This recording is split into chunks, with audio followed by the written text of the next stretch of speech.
All right, everybody, we are ready.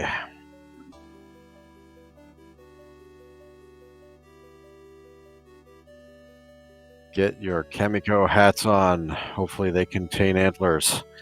So this today for the Kamiko 100% category tournament grand finale, we have Cicada, currently undefeated, versus RMF, clawing his way back up through the loser bracket to stand against Cicada one more time. This is going to be a good way for the Kamiko community to cap off the year. So, I believe before the race today, we had agreement upon the first character for today, which is going to be Uzume, right here, middle character. So, without further ado, let's get this going. So, both players are ready. I will be offering them a countdown in just a few seconds.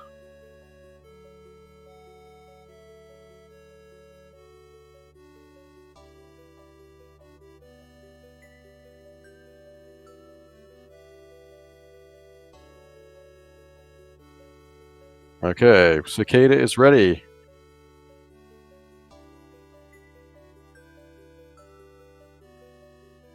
RMF is ready.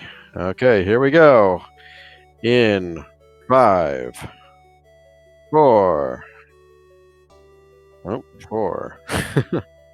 3, 2, 1, and go! So here we are. For those of you who are familiar with Kamiko, this is going to be no surprise, but Uzume is going to be a fascinating character to start this off with. Both Cicada and RMF have long histories with the game. Both are skilled with, I'd say, all three characters. Both actually have at one time or another held world records for the character Yamato. However, Uzume is the wild card in this case. So Uzume is under, I suppose, normal circumstances.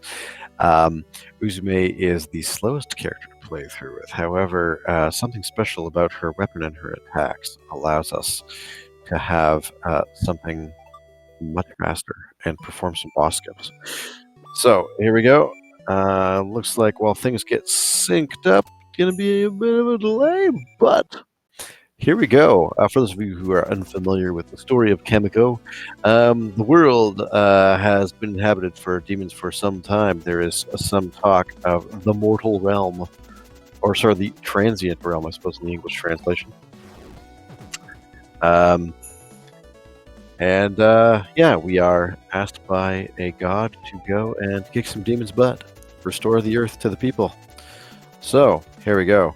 On the way through the game, the characters are tasked with reactivating these shrines, also known as tori. Reactivating them takes 100 SP, which is indicated on your screen by the little blue bar there that keeps on going down and then going up. SP is also gained back by attacking and killing enemies. SP conservation and SP management is a large part of Kamiko. So you'll see here too, one thing that's going to happen with both players here is they have both set up for a death abuse, which you don't really see with the other two characters, and go on to activate their respective shrines.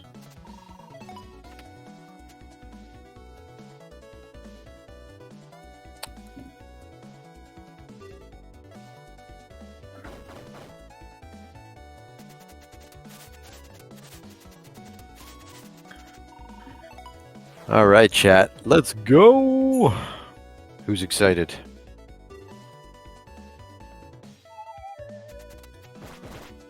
All right, so far, so close.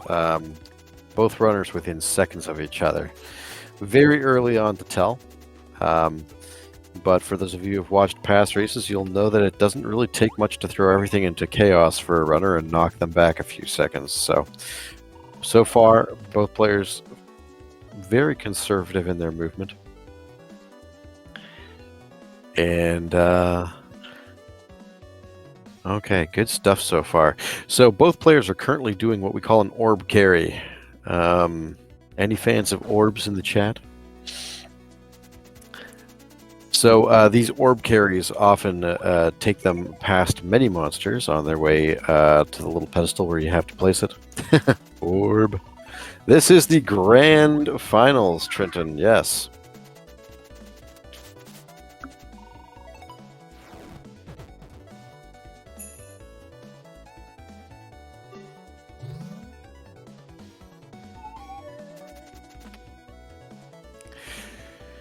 So while the characters are carrying an orb, they cannot attack. So this puts them in particular peril. So if they try to attack while they are carrying an orb, they immediately end up dropping the orb, forcing them to go back to the chest where they retrieved it from originally, and then going back.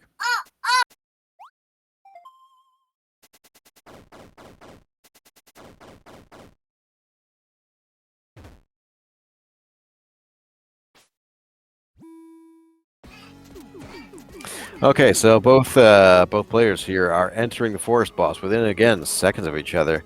So there's some special movements that we can do. You can see Cicada setting up for a certain pattern here. RMF is going for a slightly different pattern, but by manipulating the way that the boss moves across these little trigger or pressure plates, we can sort of shave off a second here and there.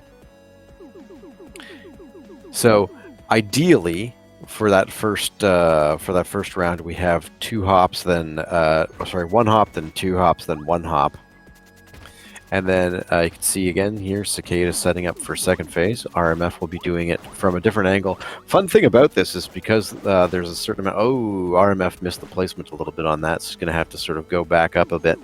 But what we have. Because the map in this particular level is perfectly symmetrical, is that the states are mirrored. So one sort of little interesting quirk, I suppose, in the differences between different runners internationally is a lot of our players from Japan tend to set up for this boss on the right-hand side, and the players from Western nations tend to sort of set up on the left. But yeah, neat little thing. But both are very doable strategies. It's kind of fun once you actually get all that locked down. And ooh, last orb also hiding behind the boss for RMF. Looks like it took him half a second there to realize exactly where the orb was. Anyway, red orbs have been destroyed. Players now moving on to the next level.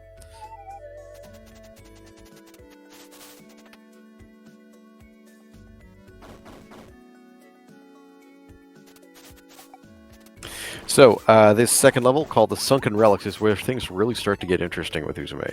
Uzume's attack is with a bow. She shoots 1 arrow, 2 arrows, then 3 arrows.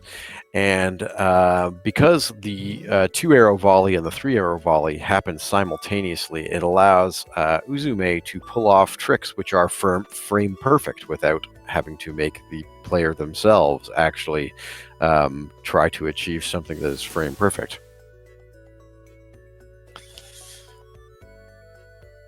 So what we'll see here is that we're not going to see any boss skips, or we're going to see hopefully at least 1 double boss skip. So normally the bosses happen in 3 phases, and in this particular level, it is possible to kill the boss outright in the first phase.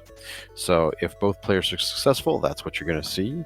However, depending on the spacing, every once in a while, like one of the arrow volleys gets interrupted by an enemy or something like that. And we might see like maybe only a 1 phase skip. But I'll let you know when we come up to that. Another neat little thing that gets introduced in this level is something that you're going to see coming up here called Bridge Skip. So both players are currently setting up for it. They're going to activate this shrine up near the top. There goes Cicada.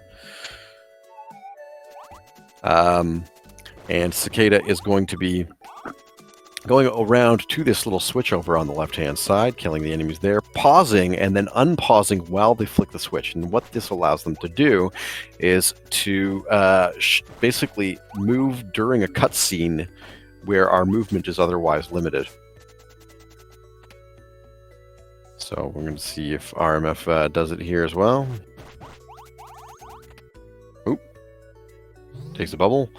And here we go. Bridge skip. There we go. Speeding across before the animation can even complete. RMF and Cicada both safely across the bridge.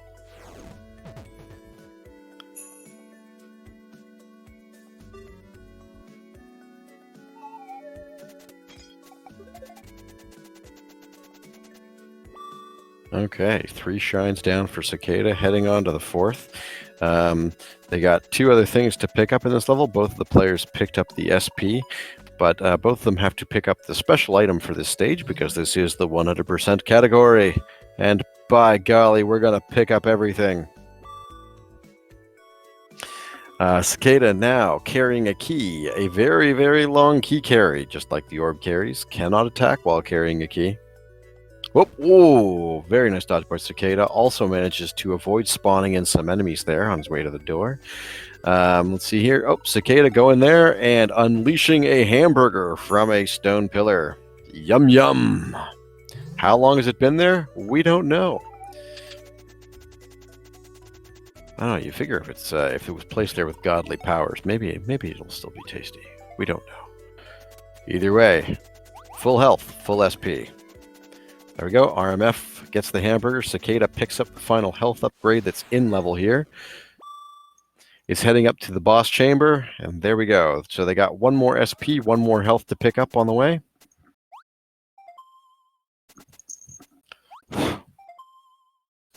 And there we go. RMF with the 2nd health. And Cicada has picked up everything for the level. So here we go. This is going to happen really quickly, everybody, so take a look. There we go. All done.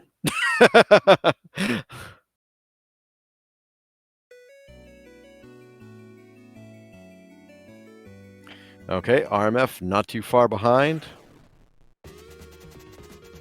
There we go, RMF. Oh.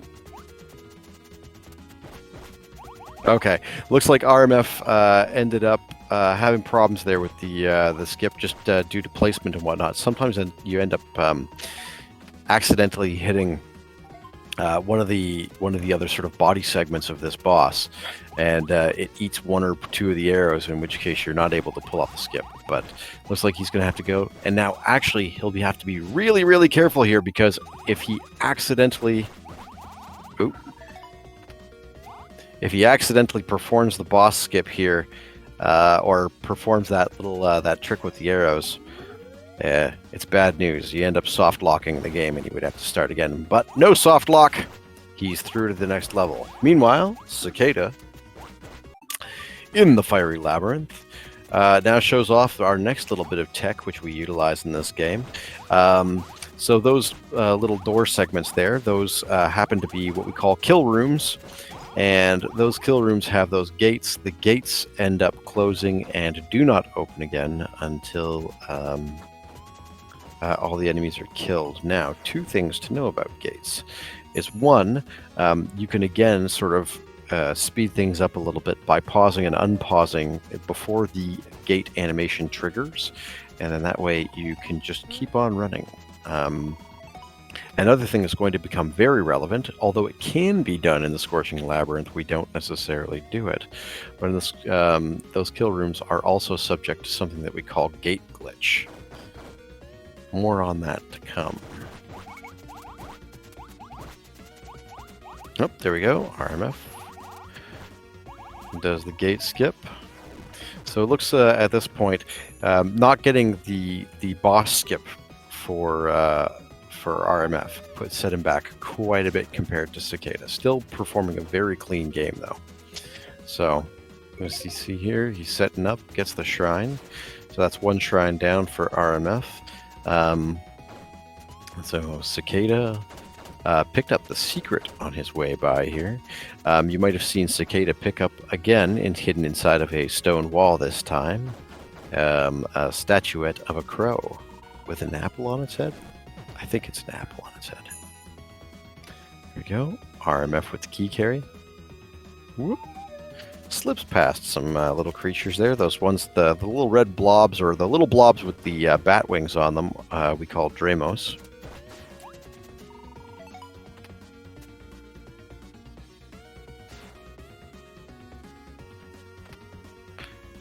There we go. Cicada with another successful orb carry will be speeding down here to activate the fourth and final shrine. So again, they've picked up most of the things that they need to. However, you'll notice Cicada is going to come up here. There's one more bridge skip that he has to perform. So in order to do that, you're going to have to clear out these enemies here, then break a few of these blocks. If he's not careful, it's possible to sort of get hung up on that kind of geometry. Because when we're running with those bridge skips, we're doing the first segment of it completely blind. So here goes. And Cicada, clear across the bridge. There we go. Gets his health upgrade. And Cicada's on his way to the final boss for this level.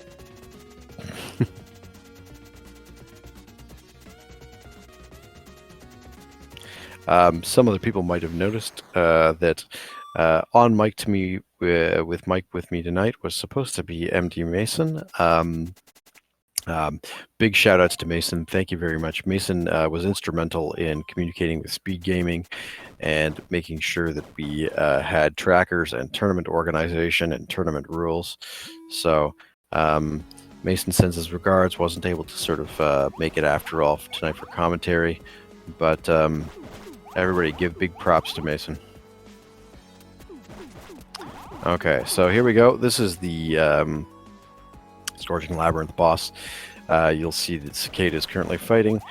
Actually, as far as character versus boss combos line up, this is probably one of the more frustrating ones to learn, I think, originally, but Cicada makes it look very, very easy.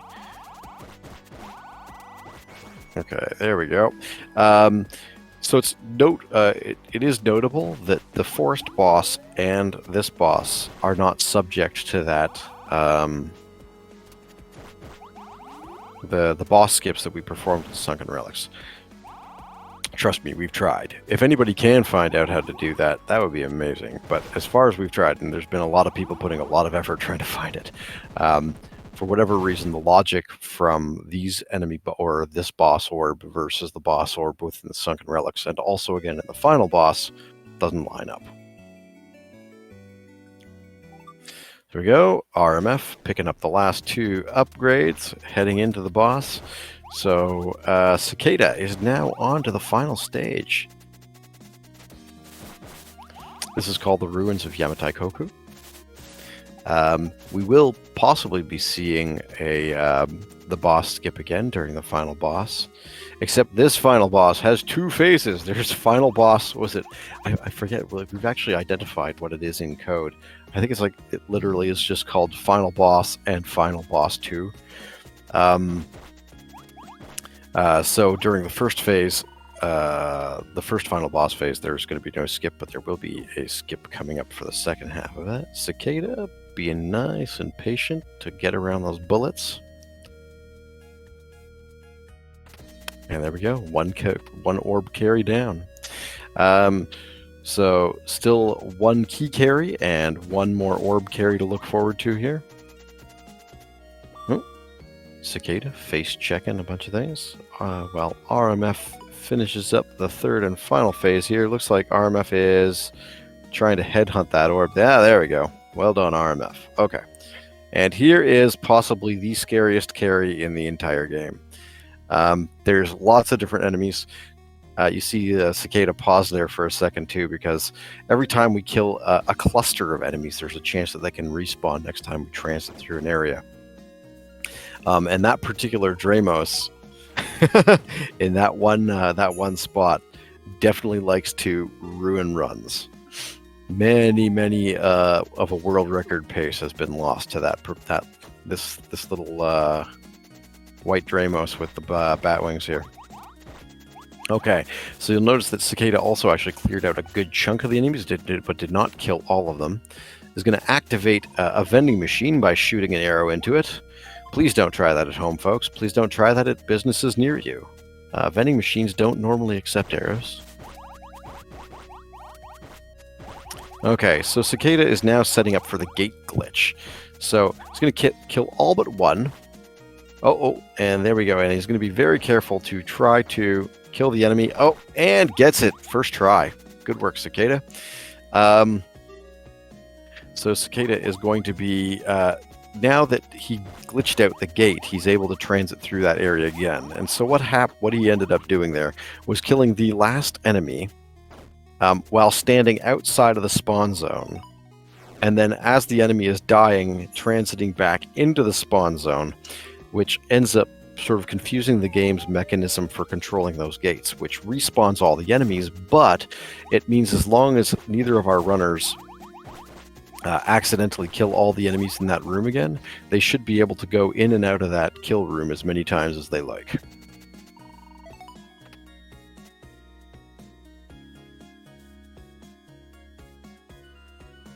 So here we go. Final orb carry for Cicada. And it's in the pillar. Down goes the door, and on Cicada goes in order to get the last 2 shrines. Okay, RMF setting up for gate glitch now. Here we go. Oh. Looks like RMF will be trying to do a setup for the gate in a slightly different way. Probably take a hit. Boom. And there we go. Gate glitched. Just took a bit of damage in the process. But, ooh, nice juking around some enemies there to preserve some health. And RMF will be going to get that second gate, or the second shrine. Okay, so what people just saw there on Cicada's screen was very similar to the bridge skip, just slightly different mechanism, but the same kind of sort of cutscene loading sequence. Now, Cicada is doing something a little bit dangerous, but we'll see. Does he get away with it? Oh, yep. Down to 1 health, but manages to sort of recover. Woo!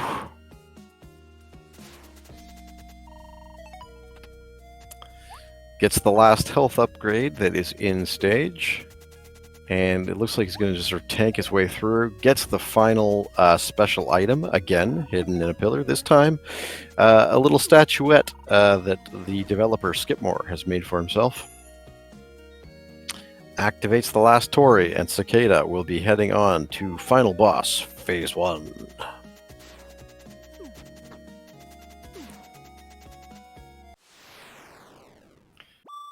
Okay, 2111 Cicada heads into the final boss chamber.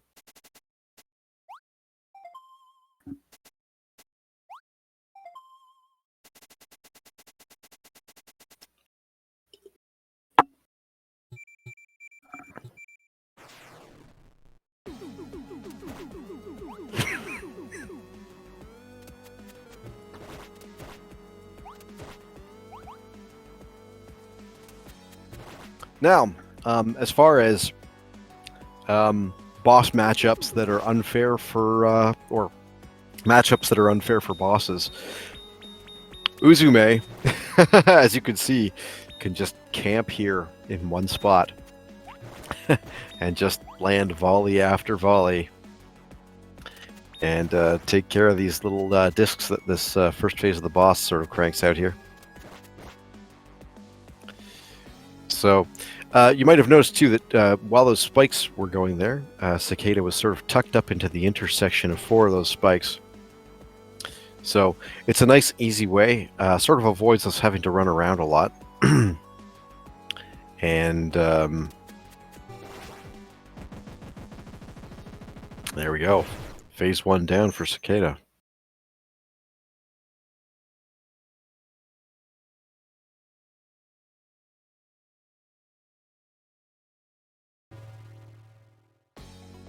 Okay, RMF speeding through. Didn't wait for the gate glitch. Looks like it just there we go. Pause glitch and on his way to the final boss as well. There we go. Last health and last SP, and he's gonna be going into phase 1. Now Cicada, it looks like, did pull off the skip there. So there we go. Boom. There's actually 2 is because this final boss has 4 phases. there are two different ways that somebody can sort of accomplish this quickly. One of them is to do a 3-skip, which I think Cicada actually pulled off. So on the first interaction there, it looks like you have to have, except in this case, you have to have one of those little Dramos fly just in front of you to soak that first arrow. And then you can do the 2 arrows, then 3 arrows. That skips 2 phases, which then allows the Cicada to just kill that last phase. The other way is to do it is to do a 2-skip. So you skip from phase 1 to phase 3, and then phase 3 and 4 you finish with a skip as well. So well done, Cicada, coming in there with a final time of 22:34.68. GG's.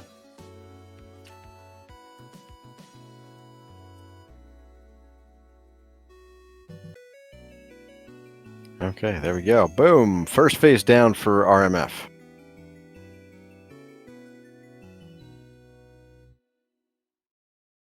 So 22:34, very respectable time for Cicada. Cicada's been actually very active practicing in the last couple days too, and in the Discord has registered a couple of very, very impressive times. So.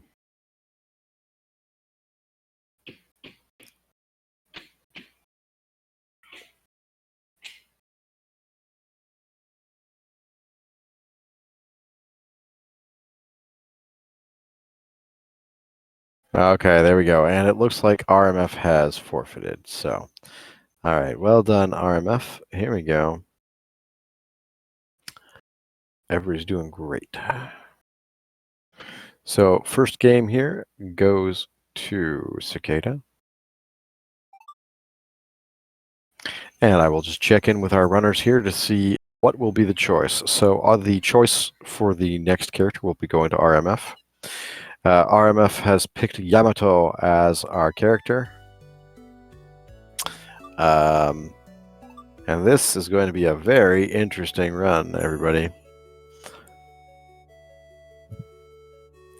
Okay, so both players are ready. I will be giving them the countdown. In 5, 4, 3, 2, 1, and go!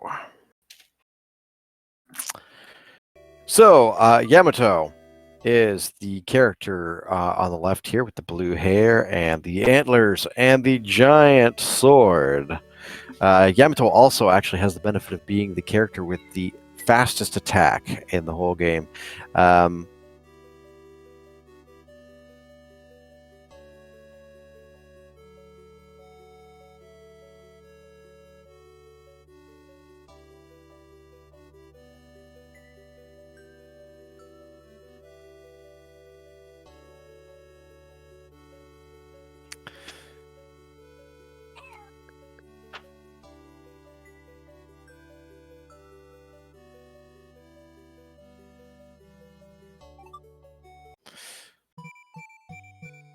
Okay, so Yamato, like I said, has the fastest attack in the game, which means, by and large, Yamato can plow through enemies. However, this also has a couple of implications in terms of bosses.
Okay, sorry about that, folks. So, where was I? Fast attacks, yes. So, Yamato has very fast attacks, can plow through enemies without really thinking about it too much. Spacing does become very important. However, this also means that there's a trade-off in the fact that boss skips, Yamato's never heard of a boss skip.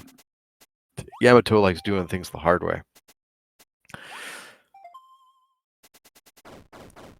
But it's still a very interesting run to watch in terms of the actual SP management, because although Uzume ends up having like a death abuse in her run in most cases, and we'll also see a lot of sort of comboing and whatnot with Uzume and the boss skips. Yamato SP routing is so critical.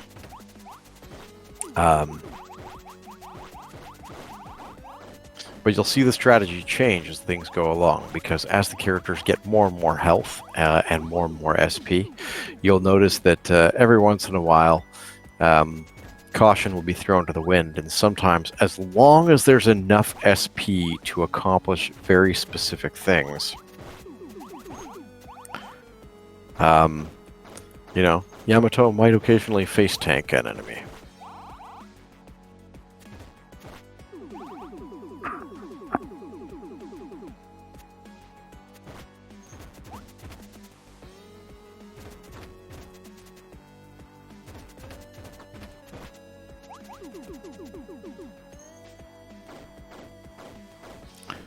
Okay.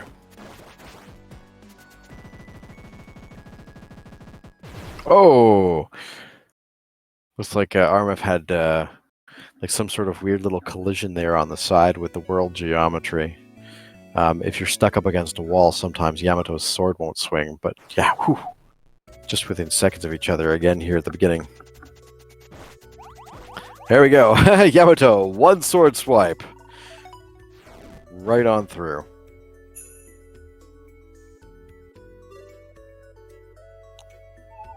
So our players will be coming up here again to the first orb carry for this level. And it's kind of interesting too to see different strategies for addressing what order you, for instance, clear the hedges around the switch versus, oh, RMF wiggling around that one. Earlier on this year, one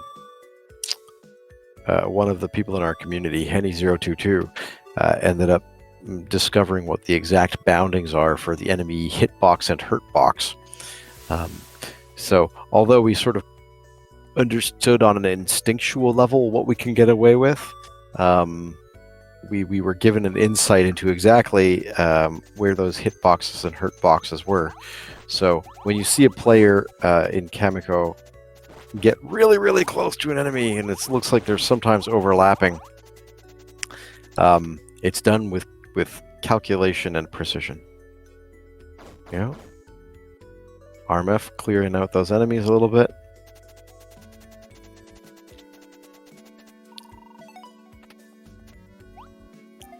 Looks like RMF is also looking to keep the combo counter going there. Took a little swipe at an enemy. Not sure if he technically needed it, but we'll see here in a second here. Oh, keeps the combo. Okay, so it looks like RMF is sort of looking to keep the combo going so that later on he can sort of save himself a bit of time. Cicada. Sneaking across, doesn't even clear the hedges first, just chooses to go and act like a human lawnmower all the way across the bridge. But both players complete the bridge skip. Nice and clean.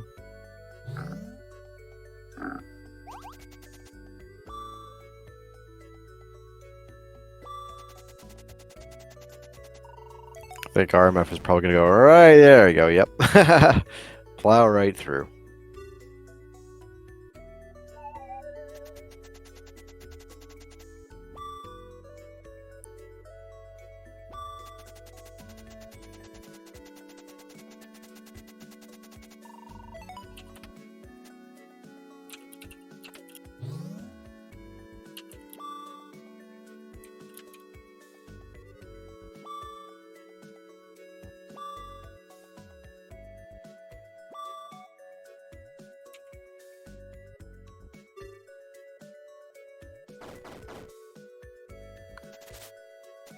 Okay, so we go.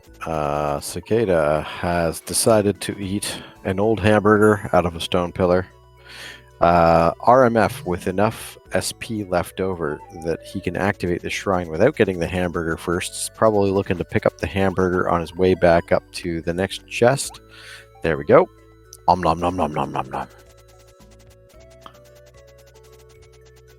They both pick up their health, and they are both on their way to the Relics boss. So, hey, guess what, folks? If you're paying attention to RMF's screen the first time through here with Uzume, now you get to see all 3 phases of this boss.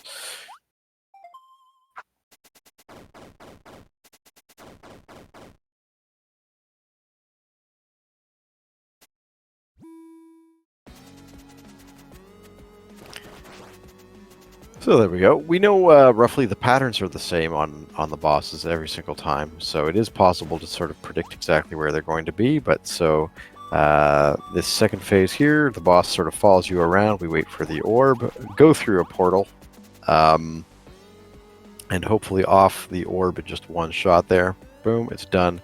This third phase, the orbs sort of go out and interrupt, and we know it's going to spawn and head towards the left every single time, and Cicada's right there to intercept it. And orb begun. RMF as well. There we go.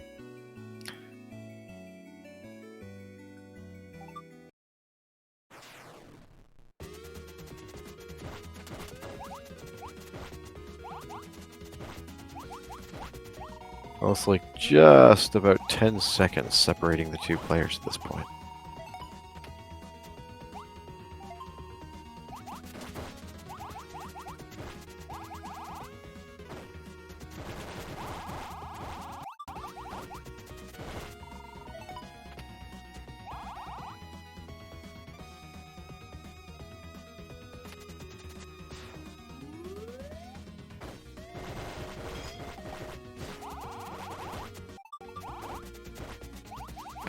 Ooh, nice clean kill room there for Cicada.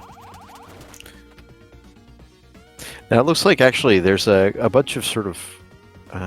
man, sentences are hard.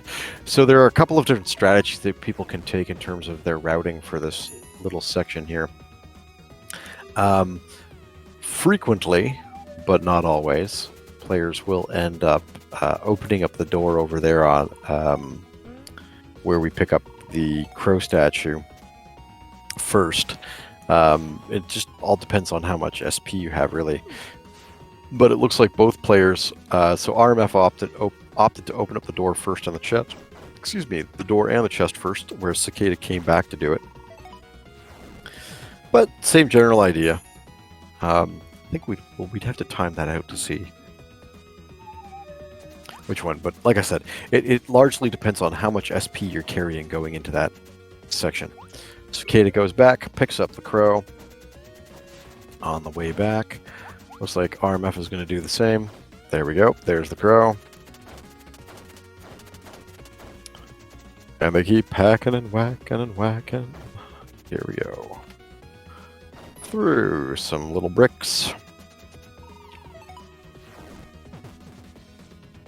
Give us the opportunity to push them. Oh, these floor switches. You might have noticed the RMF had a little dance floor switch.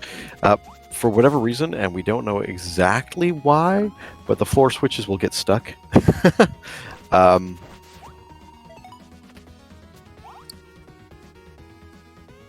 Or at least you won't be able to activate them immediately. Oh, Cicada having a bit of a dance there with some of the creatures.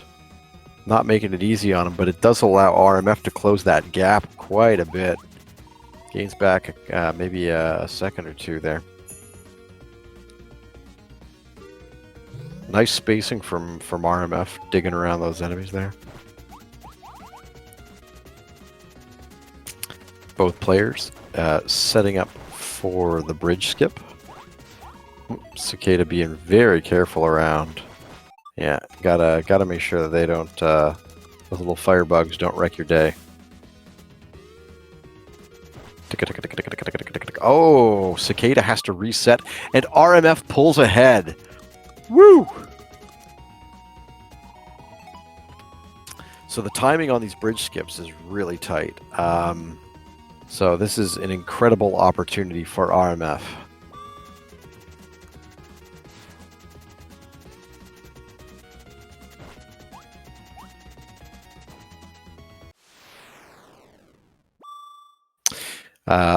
Again, talking about boss to character matchups, this one is probably my favorite one with Yamato. You'll see why. It comes up in the third phase. But I don't know if we've seen it yet, but Yamato's charged shot, or I suppose special attack, when we charge up the A button, ends up being sort of this twirling blade dance.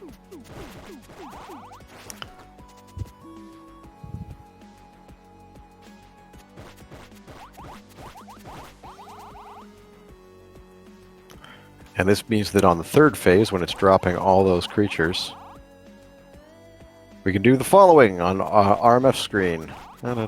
Just be a little human lawnmower, go across the screen.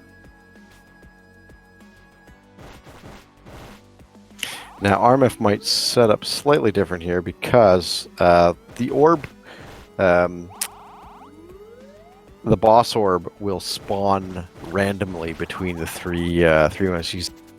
Cicada's screen, the boss orb spawned over on the rightmost, whereas with RMF it spawned on the leftmost. Completely RNG, we can't predict it.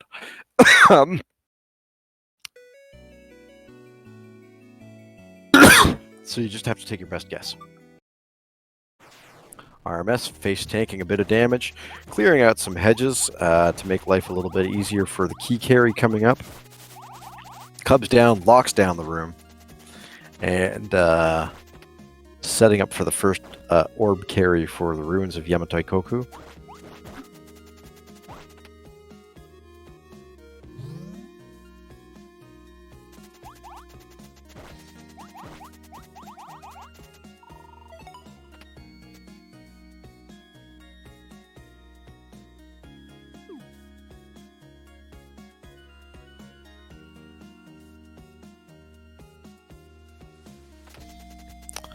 Right.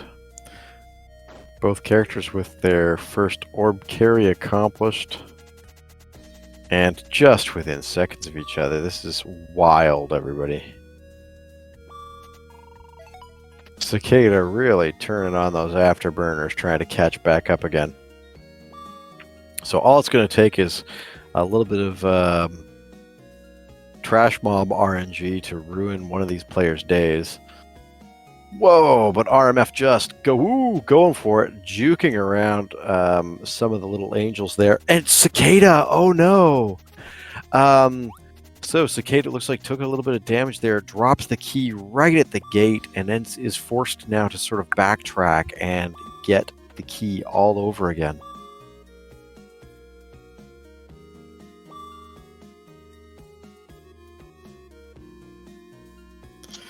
So again, this is a public service reminder for folks. Please, whatever you do, folks, do not stab your local vending machines.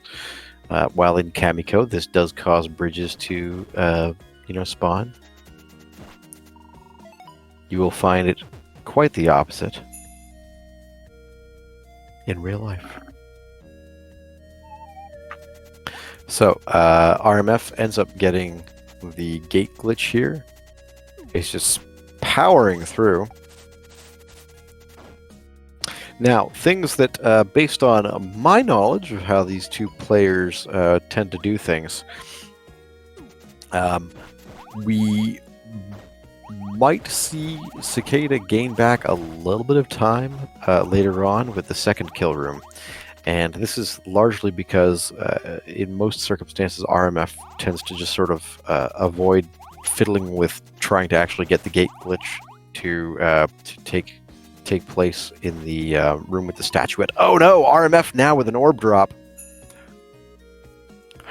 Oh, and how did that enemy die the first time? Interesting.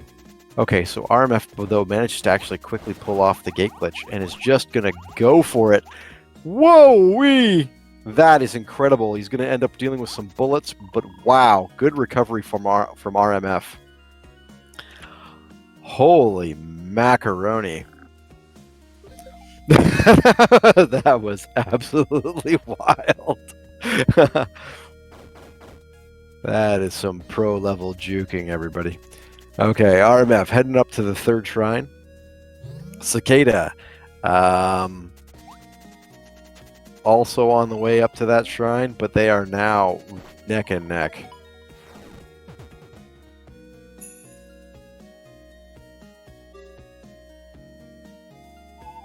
Okay. Final bridge skip sequence here. Now we do have to wait. So whereas with the bridge spawning animation, we can unpause very quickly. In this particular scenario, if a player accidentally unpauses the game too quickly, there we go. Yep, RMF not messing around at all. Cicada might be setting up for the gate glitch again. Here we go. Yep. Sets up for the gate glitch, but oh no, doesn't the gate glitch doesn't work out this time. So we're gonna have another little time loss here for Cicada.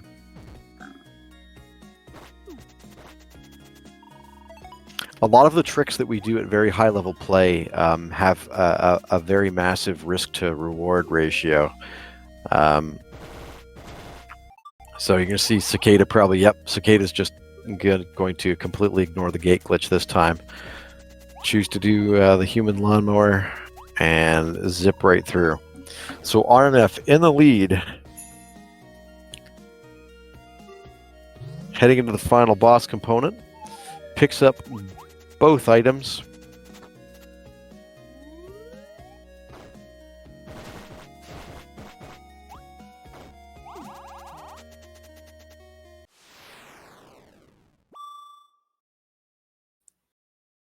And here we go. So Yamato, for this final boss segment, is going to do a lot of standing around and just swinging wildly. Interestingly enough, also the sword attack animation for Yamato arcs almost completely around her body, making it possible to just stand there and let enemies run up against you while you're chopping. So no ranged attacks, so there's nothing quite so comfortable as we can do with Hinome or Uzume with Yamato. So she ends up having to sort of go around and chase the orb a little bit. The orb movement is partially RNG dependent here too.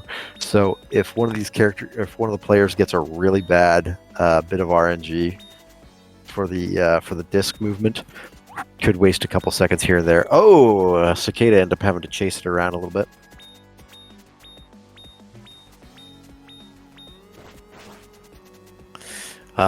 This particular phase, we're gonna get we end up with a clockwise moving disc, and then a counterclockwise or anti-clockwise, as I guess some people prefer, moving disc. There we go. We see it on Cicada's screen, but oh, the sword misses it that time. Bad luck. And then another clockwise one. So, but Cicada, a few seconds behind. But in general, and this is educated prediction, at this point in the final boss battle, something has to go really horribly wrong, like your computer crashes, or your controller runs out of battery, or disconnects if you're maybe your USB port blows up.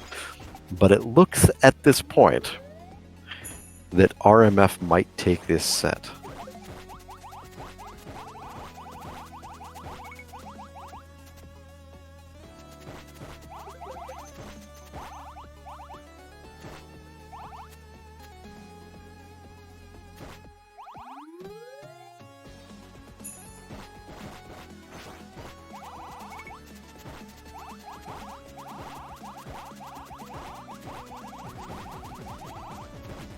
Okay, so there's going to be one final phase here for RMF. Looks like Cicada is in phase 2 here. No, sorry, phase 3.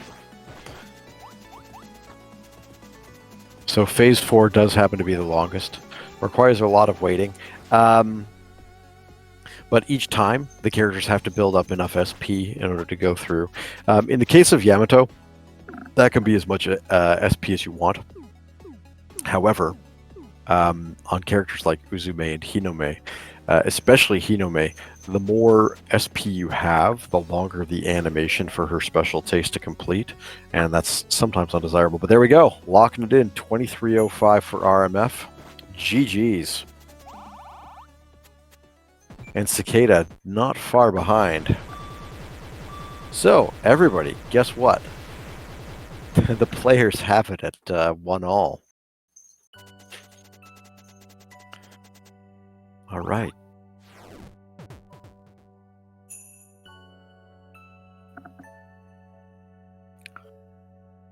So we're waiting on the next pick here. The pick for the next character is going to go to Cicada.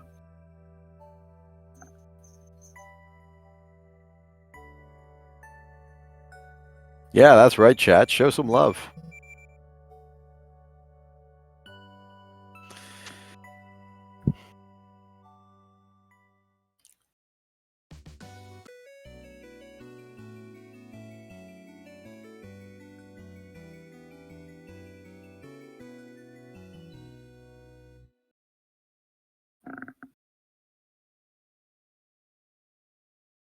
GG's. Okay, so Cicada has made his choice. It is going to be Hinome. So we're going to see all characters today, everybody. Truly a grand final among grand finals. So RMF has agreed. We have the GLs here in chat. I am going to give them a countdown.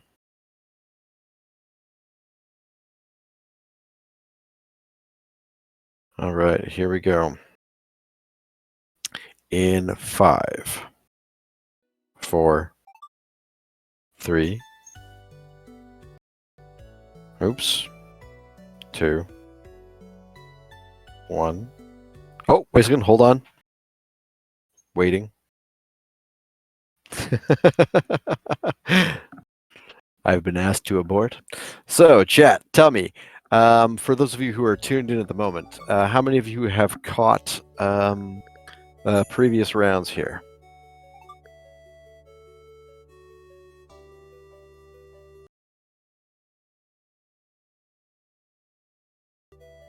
Go, go, go.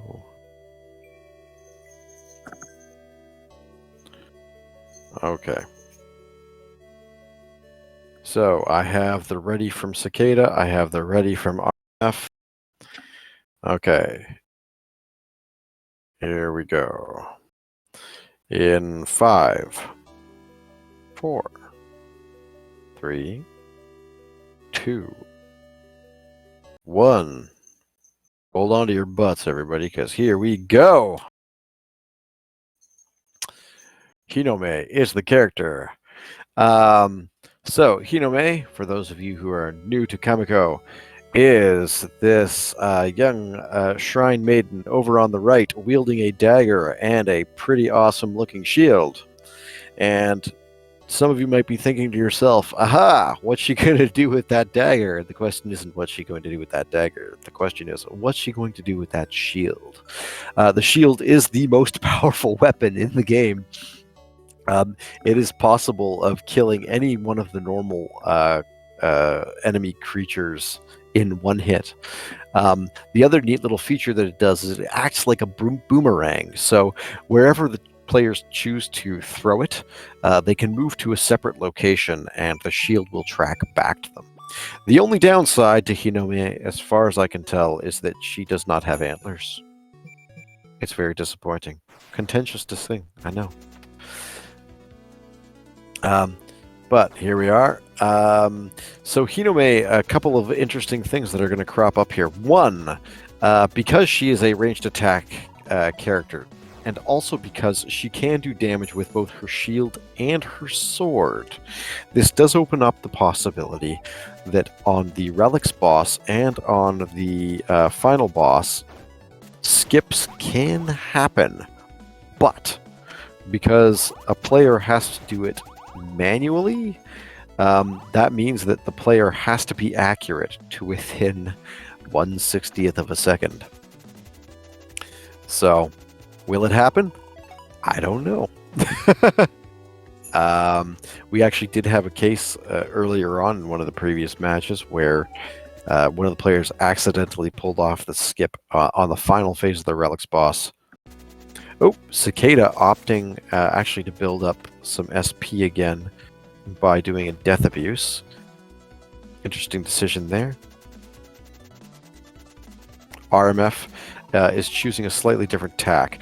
Now, RMF wasn't able to keep the combo going. And whereas we were talking about combos or SP routing earlier on, with Hinome, combo routing is so incredibly important. And you'll see actually what RMF is doing here is having to build up additional SP, which Cicada doesn't have to do because of the aforementioned death abuse. So, but they are still pretty much neck and neck here. What RMF is trying to do here is build up, I believe, 75 SP. There we go. There's 74. Oh, okay. RMF not quite confident there with the length of the shield throw. The shield can be thrown basically through any obstacle. It will connect. So there are some things where if you find yourself down an SP or two, sometimes if you see an enemy on the other side of a piece of world geometry, you can chuck it and you can probably hit them. Okay, so here we go. Cicada taking a nice bite of some sushi hidden in a pillar. Yum yum.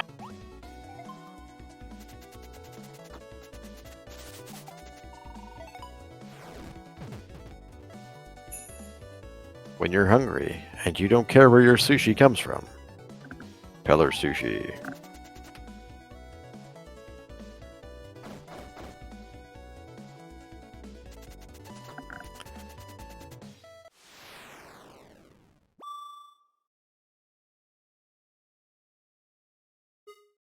So one thing I believe I touched on a little bit earlier, but I think is kind of an interesting thing, is every once in a while we can manipulate sometimes if enemies spawn at all in a particular region, and also where those enemies spawn generally, not specifically, but generally can also be manipulated to a fair degree. So you're going to see, every once in a while, like you'll see RMF, for instance, was standing or entered the area facing that 1 foot switch from the top down, and it forced the enemies to spawn in a line like that. So there's lots of neat little tricks. So if anybody's interested in picking this game up as a speedrun, there's lots of really cool little finesse moves that you can sort of pick up to not only make the game faster, but just make the running of the game, or making the speed running of the game more fun too. And Hinome is definitely a really exciting character to finesse with.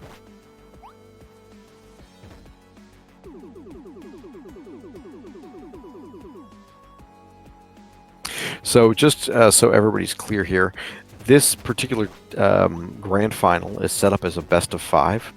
Now we only have tracker spaces here for 3 particular wins.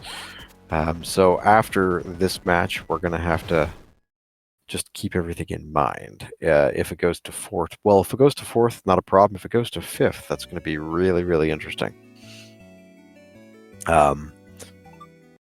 But I believe this is the first time the entire tournament where Cicada has dropped a race to somebody.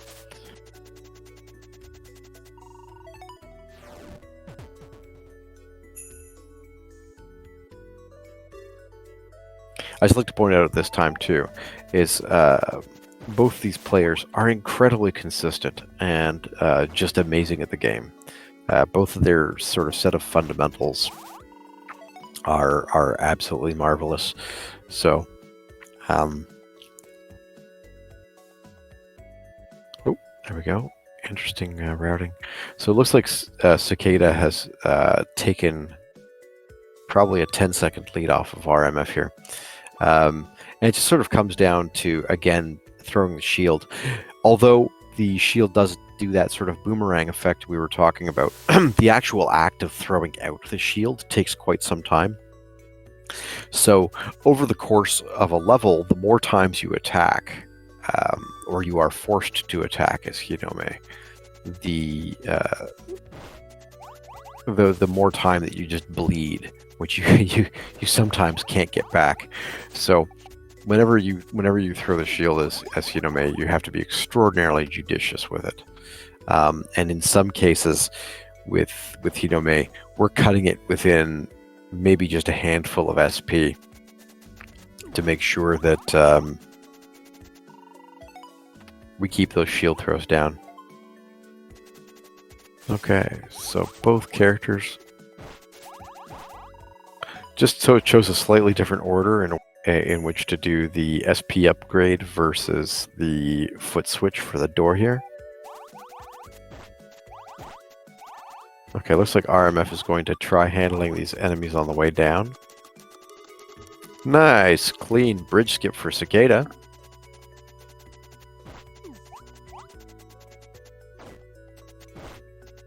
Now let's see what happens with RMF here. Boom! Same thing. Clean across. That trick is so fun to pull off, by the way.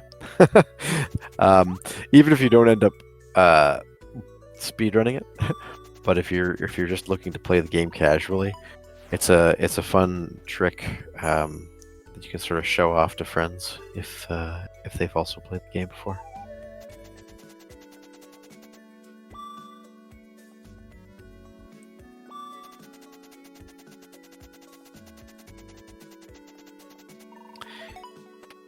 That said, if you are interested in joining us, you can find a link to our Discord right here in chat. We're a lovely group of people, at least I feel so. People are very friendly. If we don't have a resource for you, we can make one for you. But in general, we've got lots of different things. Also, as far as speedruns of this game go, records are still being set. So, we still have a nice little sort of trickle of tech and interesting discoveries that's still coming up after all this time. So, happy to have anybody new. Happy to have new contributions. New players are often the lifeblood of a speedrunning community, because it challenges sort of the established order. So I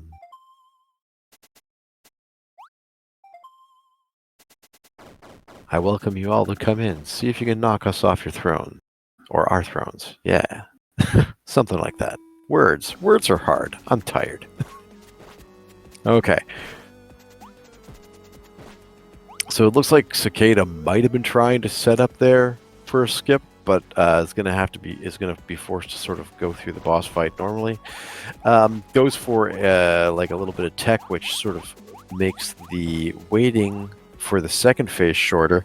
You'll see RMF doing it there too. Yep, so they both end up charging up their shield and doing the spinning attack. So the one thing, by the way, just sort of noting, oh no! Oh, Cicada just did it too! That's heartbreaking. So again, that's 1/60th of a second, everybody.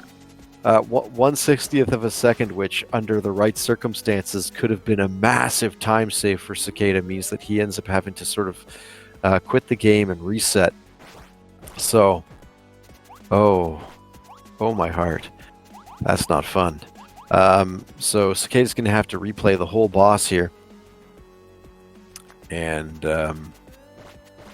yeah, it's taking no chances that time, making sure that orb is clear out in the open and stabbing it to death. So here we go. RMF now in the labyrinth with a very healthy time save, or a very healthy time lead, I should say. Going in first orb carry for this particular section.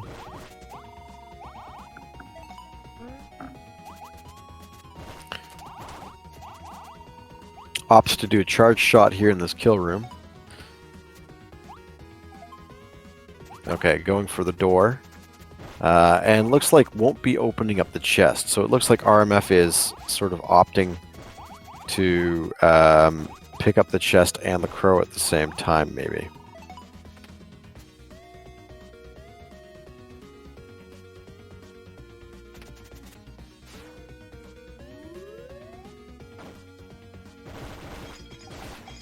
Okay, charge shot to clear the room. Looks like both players sort of missed the opportunity to do a little bit of a pause skip there. Cicada opting not to open the door at all. Has a good chunk of SP though, so no need to worry there. RMF speeding, avoiding all the creatures with the key. Makes it safely towards the door. 2 shrines down, 2 to go.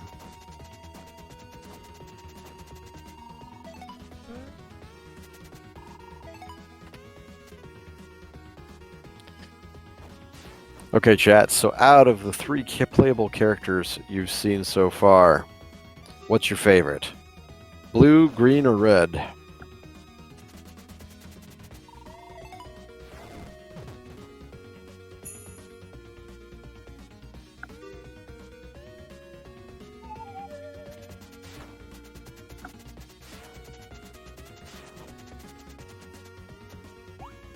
Okay, there we go.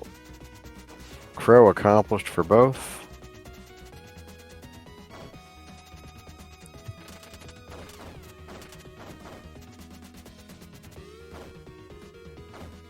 Whoa!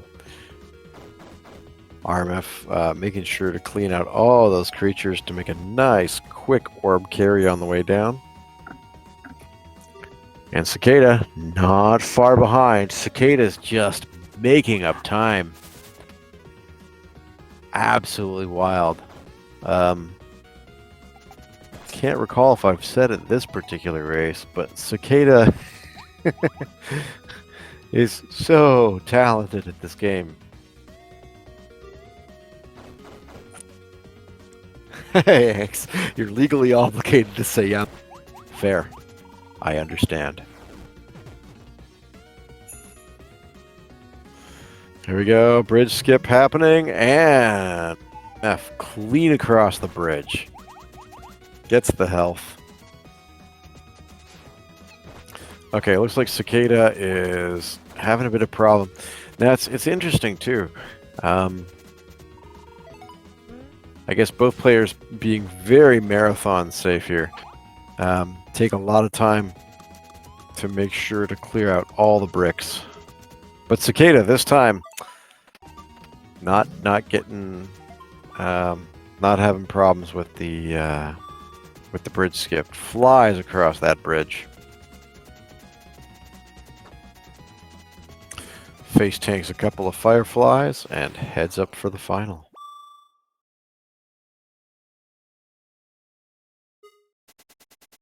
So there's another little fun bit of kit here. So you notice the positioning and the way that this boss is also handled is quite different from character to character. You see RMF here sort of standing in between these enemies as sort of an attempt to sort of cluster them up and then use the shield dynamics there.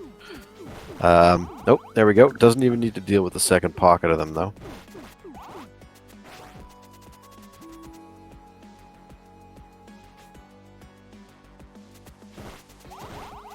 Oh, that's actually a very neat little technique there from Cicada. See, the fun thing about like a lot of this stuff, especially with because her the way the shield sort of transits across things, it's very fun. It's like jazz, if you know what I mean. Lots of opportunity for personal interpretation. So it looks like, yep. So Cicada here is opting for a different strategy here, just doing the charge shots and letting the shield take care of the rest. Timing's a little bit more critical for it, but yeah, there we go. Boom, 3 up, 3 down. Probably made up a little bit of time there. Okay, the clearing of the hedges has happened.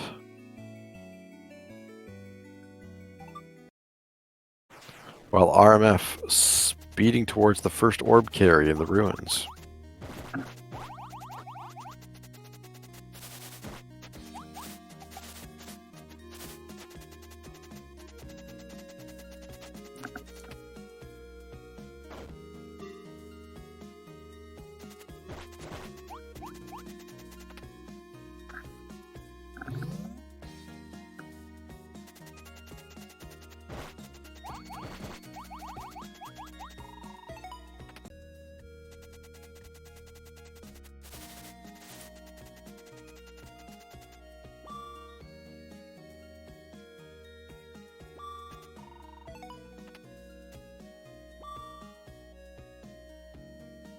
By the way, even if you don't plan on playing the game and you're like, you know what, this game has a really awesome soundtrack, to the best of my knowledge, you can find the soundtrack. If you look up Fly High Works, which is the publisher of the game, Fly High Works and Circle Entertainment. But if you look up Fly High Works, I believe on YouTube Music and Spotify, you can find the album.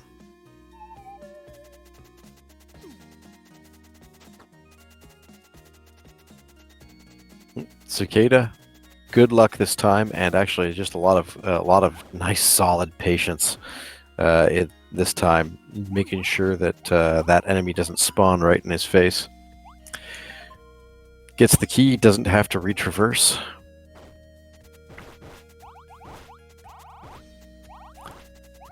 In that old bit of speedrunning wisdom, sometimes slower.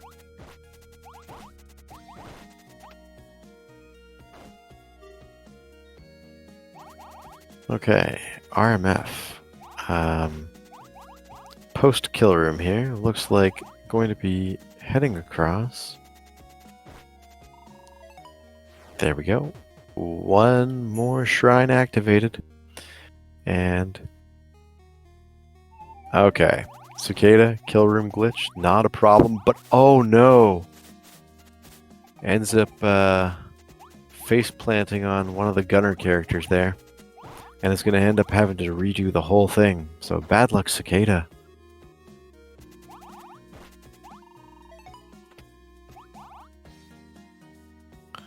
RMF setting up for orb carry here. Didn't clear as many of the hedges. Was going to have a little bit more of an interesting time wiggling around. But manages to work his way through all the angels and the Dramos there.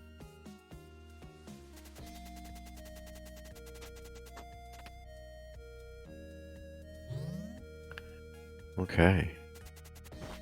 On our way. Okay, looks like cicada was gonna go to clear out a few more of the enemies, and then decided that maybe those couple extra shield throws might not be worth the time. So we'll have to see whether or not cicada tries to clean them out on the way back. Already has the gate skip, so we'll see if maybe he decides that he can finesse it, just sort of like RMF did in the previous round. There we go. Much better health situation this time, though, so... Oh, nice juke.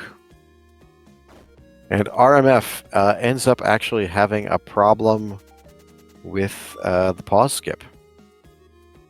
So, in this case, looks like Cicada is going to be able to gain back a few seconds. Still lagging behind, but RMF this time, no mistake about it.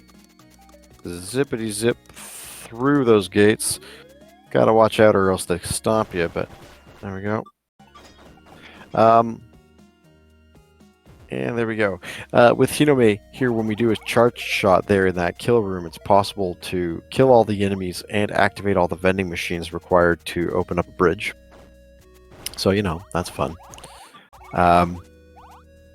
Not messing around with the gate glitch on that particular room. RMF just opts to do the pause skip for the gates.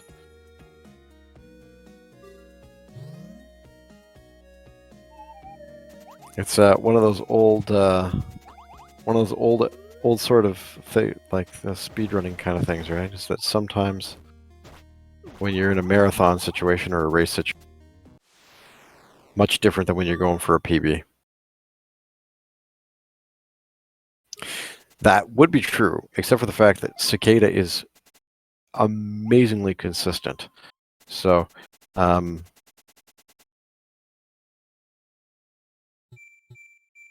right, here we go. Final boss, phase 1 for Hinome.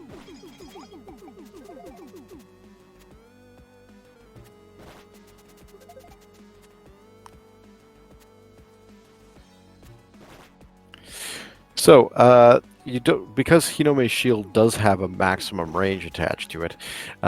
What you saw with Uzume, not quite so much. So what we do is we usually camp here, just sort of like what RMF's doing. We pick a nice safe space located between 4 of the stabby crystals, and just time out the disc throws. They happen at about 5-second intervals, but provided those little angels with the face masks behaves themselves and only spawn on the one side, you can quite comfortably just stand there and pick off the discs as they spawn. RMF is opting for a sort of a more marathon safe method here. It's possible to actually kill all these discs from the one side, but when you have plenty of health, it doesn't quite matter. And RMF also managed to clean out most of his SP heading into this final thing. So it looks like he has 76, and that's good. Optimally, we would want 50. But there we go. Just keep the shield toss nice and small.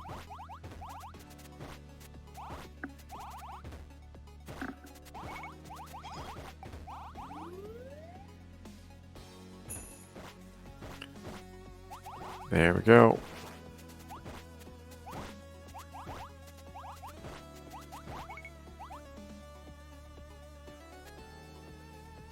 Okay, and Cicada is on to Final Boss Phase 2.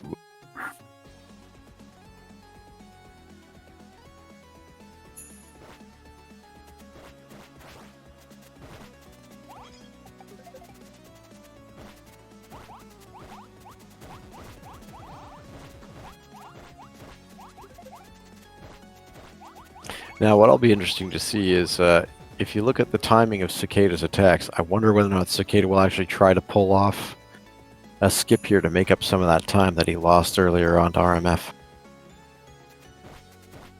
Because if there's anybody who can pull it off at will, I'm pretty sure it's Cicada.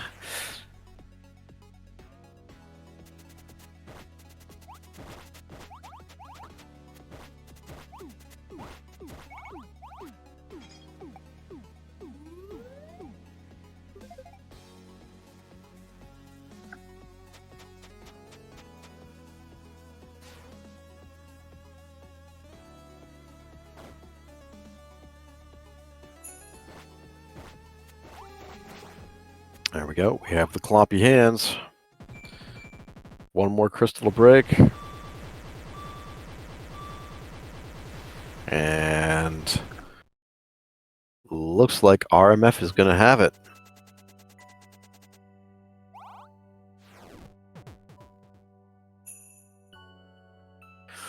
So there we go, everybody. 2 down. RMF clocking in at 24-11. So GG's RMF.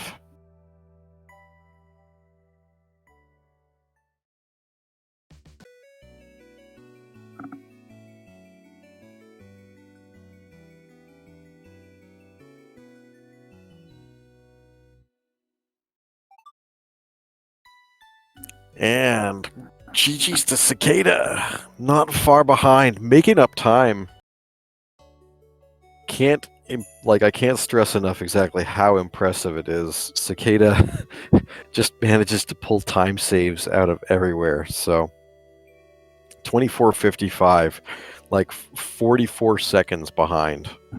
Really super impressive run, both players.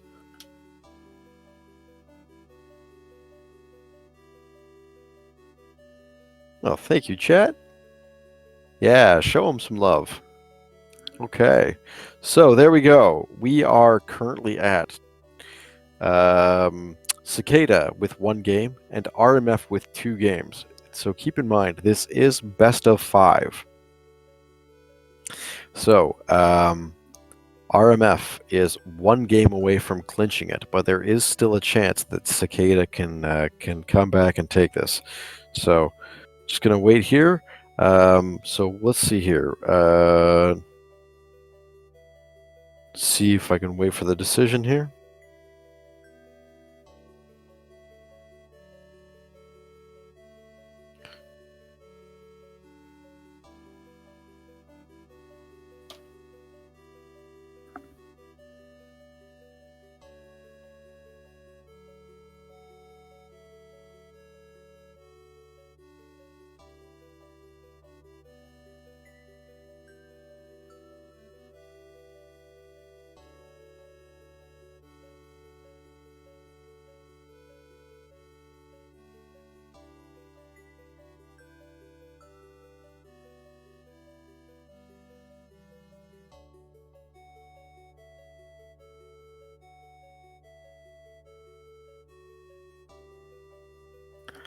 Okay, we're just waiting for the pick here.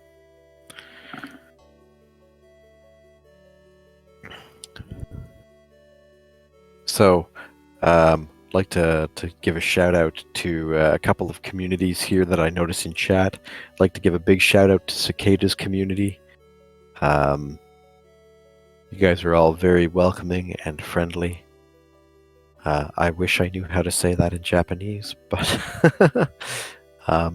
hopefully somebody can translate for me.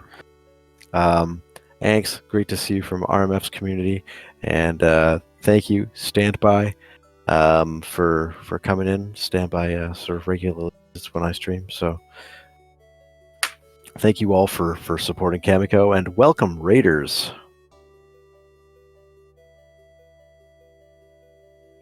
Asnell, welcome in. Big raid, 58 people. Hello, everybody. We are in the grand finals of the Kamiko 100% tournament here.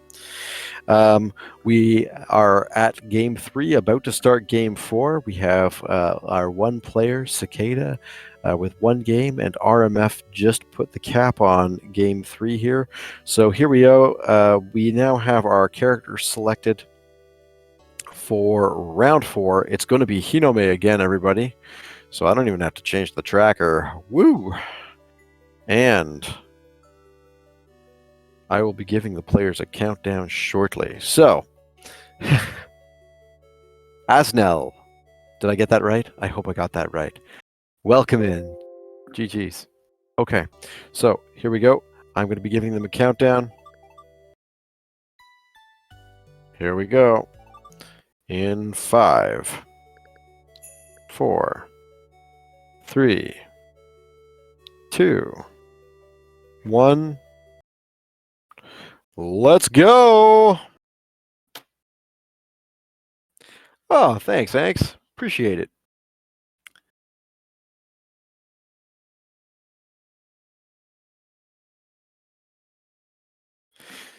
So, for those of you who just joined us, if you are unfamiliar with Kamiko, Kamiko is a game developed by Skipmore Kankakuchi. It was published by Fly Highworks and Circle Entertainment in 2017. It actually came out like around the same year as the launch.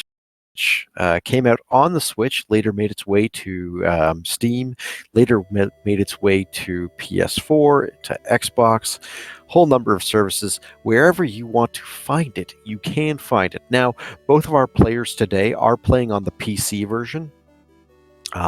This is because there are things about the PC version which can only be accomplished this way. One of them being the boss skips, which we witnessed earlier on in Game 1.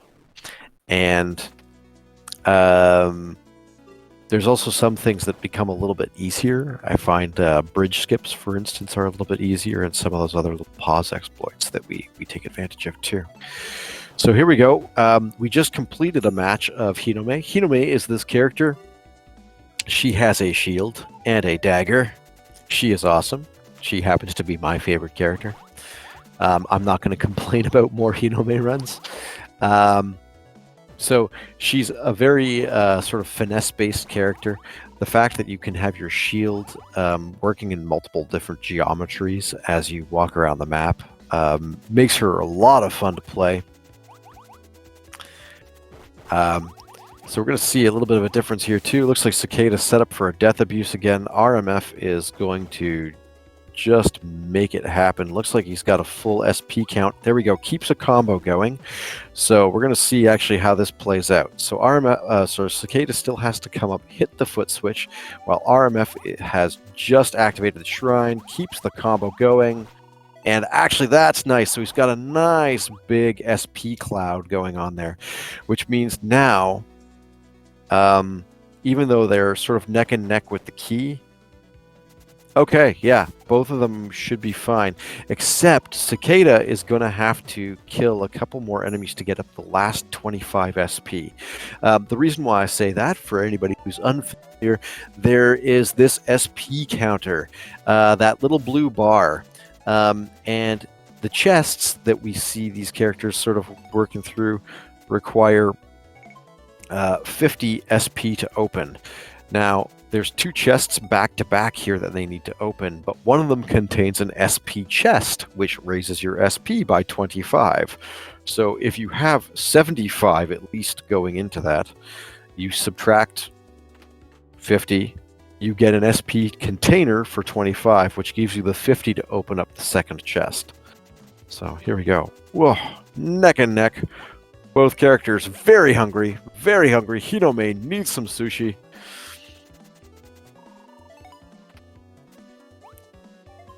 Grabs the health upgrade. Decides to kill the mushrooms instead of just face tanking them. We'll see what Cicada does. Oh, also opts for the attack. Oh man, everybody, let's. I know. Chat is by and large a silent enterprise, but if you can make some noise in chat, make some noise. Give us your remotes. Give us your GGs.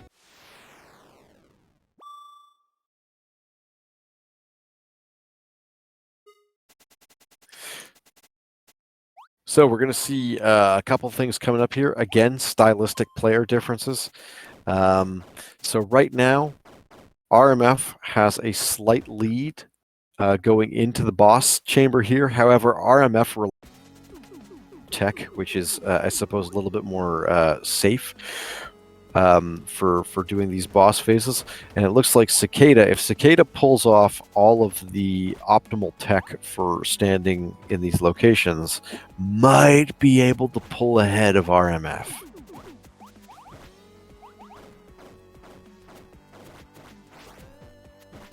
Some of this is also going to be a little bit RNG dependent, where the boss orb falls when it pops out of the cube is random as well. So to the best of my knowledge, we don't have a way to manipulate it. RMF with a very clean phase 2 movement. Same thing with Cicada. Oh, so close. Okay. So it looks like RMF is going again for very sort of marathon or race safe strats.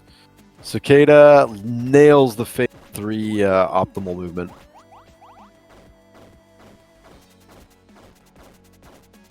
And is just slightly ahead of RMF. Wowie, everybody. Now, one other cute little distinction here, too. You might notice that their in-game timers are slightly different. The reason why we go with RT, especially in this game, is that your IGT can be manipulated. So the IGT pauses under a whole bunch of circumstances. For one, you'll just notice right now, the IGT ends up pausing while the players are activating shrines, activating cut sequences, and the like. So when the players are doing stuff, Cicada taking an extra second there, clearing out the bushes. So there we go, RMF. Yeah. Just a matter of seconds. Little tiny decisions all adding up.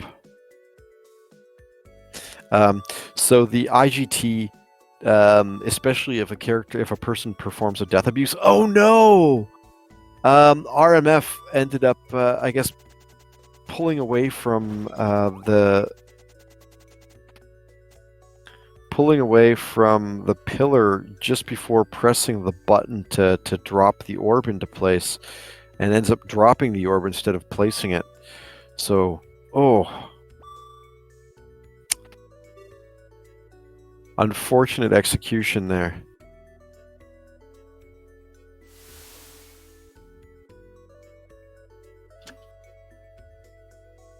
Okay, so that orb is in its place. That bridge is out.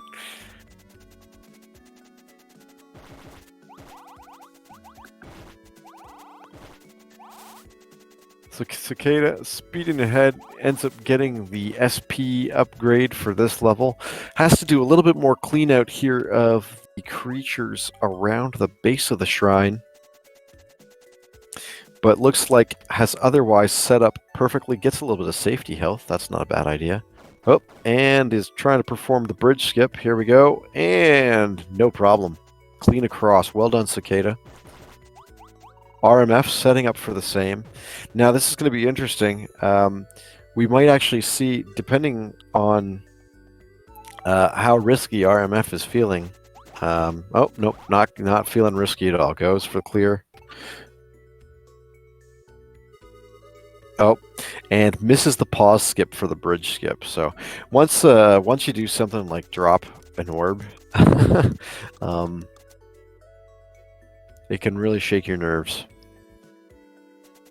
So RMF might go for a little bit of safety health here. Yep, does that just before spawning in those enemies.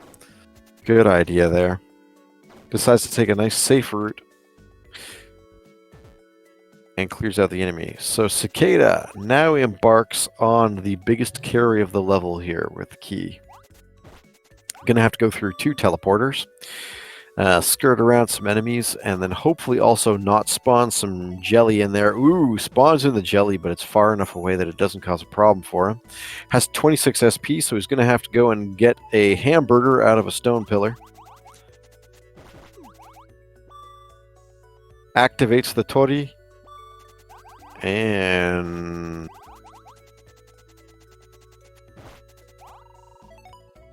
on his way to get a health upgrade. Good stuff. So RMF has made up a remarkable amount of time here.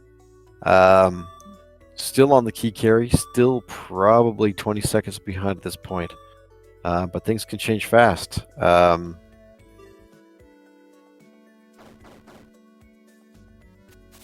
we go. RMF forced to pick up the hamburger early too. Grabs it. Face tanks a couple of Dramos.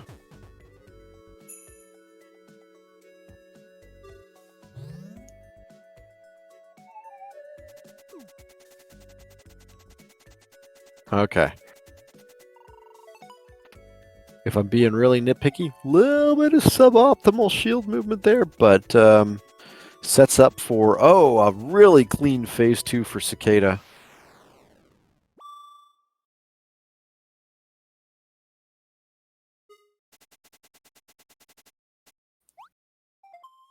And caps off the boss.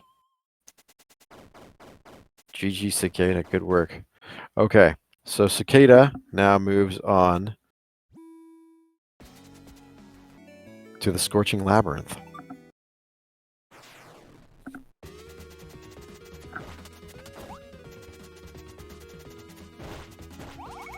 RMF, also really clean phase 2. Can't remember what we actually call it internally in the community. I think it's just known as quick phase 2. You also see those little teleporters there. And the teleporters we try to avoid as much as possible because they do take time to activate. They are another thing that ends up pausing the IGT. So pause whenever they can. Or sorry, avoid whenever we can.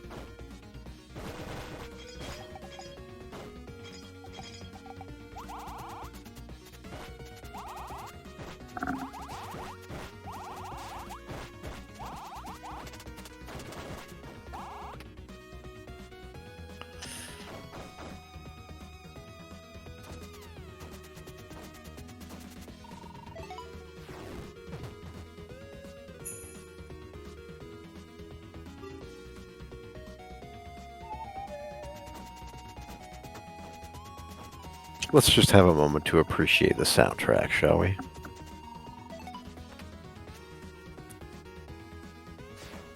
Ooh, RMF having a little bit of problem with Oh, okay, there we go. Shield movement. Ends up pulling up socks and dusting himself off. Here we go. Cicada. 2 Toddy down, 2 to go. Picks up the crow. And is speeding on his way to the 3rd shrine.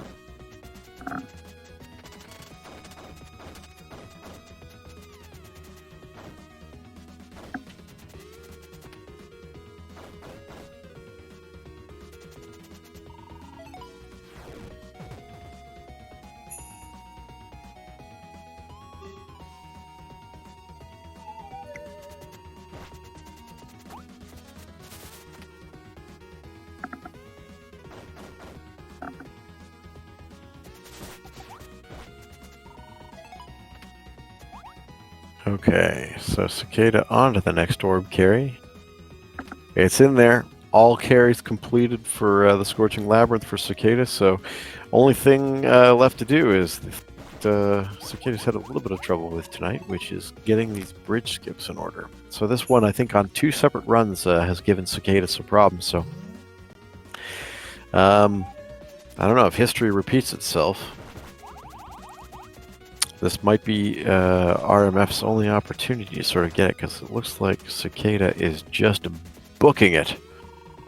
Okay, she opts not to clear out the firebugs ahead of time.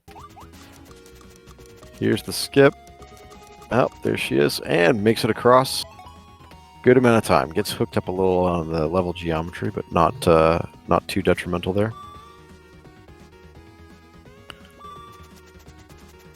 Okay, cicada is on the orb carry. Oh, sorry, RMF's on the orb carry, while cicada is now making his way to the final boss.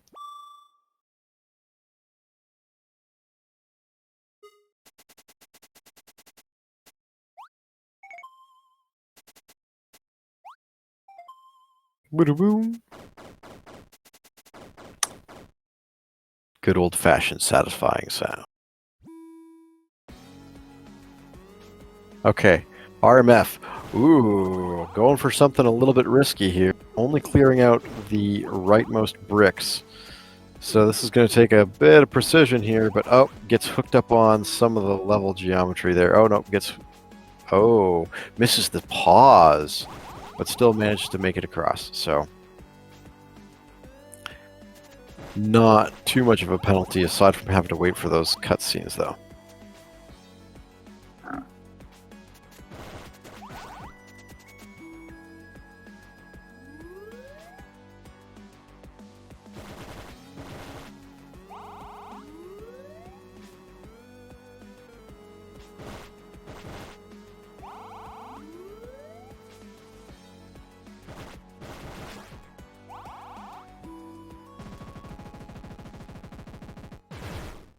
Okay, GG Cicada. Cicada now through to the ruins of Yamantaiku.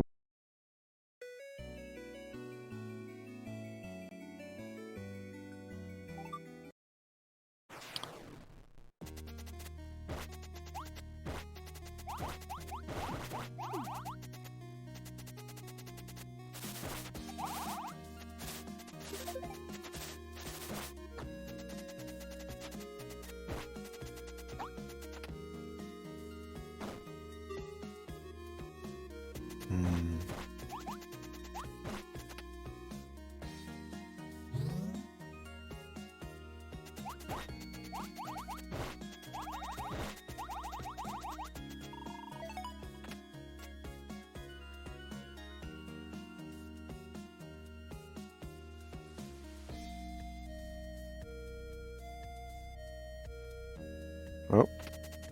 Okay, looks like RMF not wanting to mess around with this a bit here. Okay, there we go. Ends up sort of headhunting that last one. At the risk, though, it gets down to 1 HP. So what we might see RMF do is farm a little bit of health here at the very beginning of ruins. But otherwise, both players on the home stretch here. Cicada in the middle of key carry. During one of the past matches here, Cicada ended up having some bad luck with the way that the enemies spawned in for this. So we'll see. Oh, it sneaks right around, puts the key in. Not a problem. Plenty of health, plenty of SP. Probably feeling very confident right now.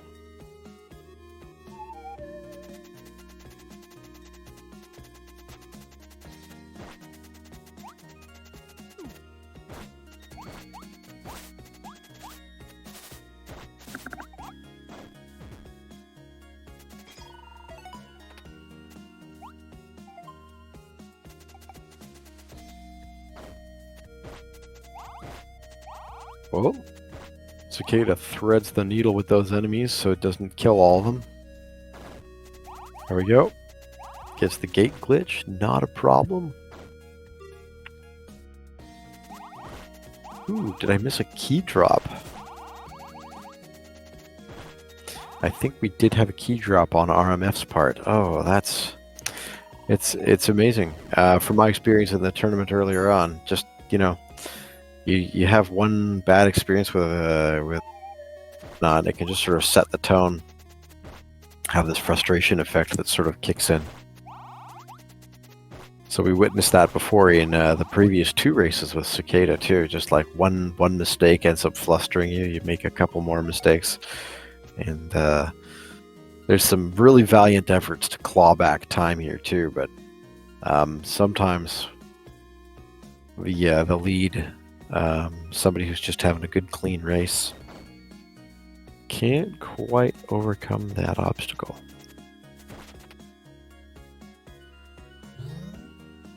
I think an interesting thing to note too, though, is that the times that everybody's posting in these races in a race setting, forget about like actually just trying to set PBs and stuff like that, are times that we would have all been very proud of as having for PBs, you know, maybe a year and a half ago. So it's amazing what RMF and Cicada are doing. Like the times that Henny and Mason were posting earlier on in the tournament. Everything's been really excellent, so it's been really fun. I didn't join the community until late in 2020, but I've had a lot of fun sort of learning the game and whatnot, and it's been fun to see also just sort of the evolution of various strategies and whatnot.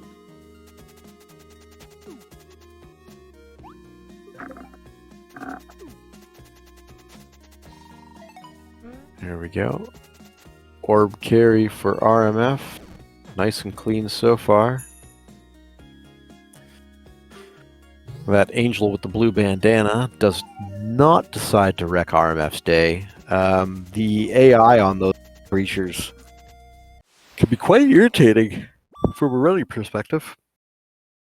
Sometimes they will just circle around and go right for you. Ended up lucking out, didn't have that happen this time.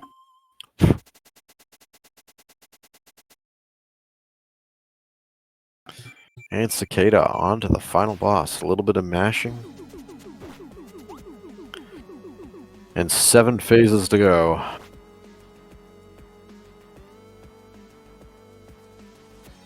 RMF with the bridge skip. Looks nice and clean this time.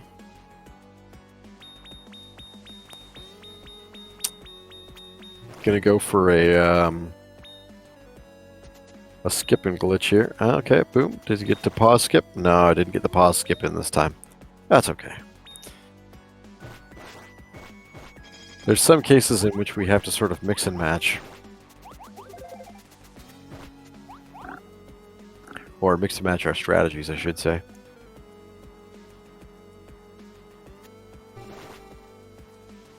So Mason has been playing around with MD Mason 5, has been sort of pioneering a couple of techniques there for Hinome. So one of which RMF was trying for, but just didn't quite have the timing down. But it is actually pretty fun. When you can pull it off, you end up going from, I guess, combining a pause skip, which changes the gate animation, but you also activate the bridge animation with the vending machines at the same time. You can sort of pull it all off in one breath. It's fun times.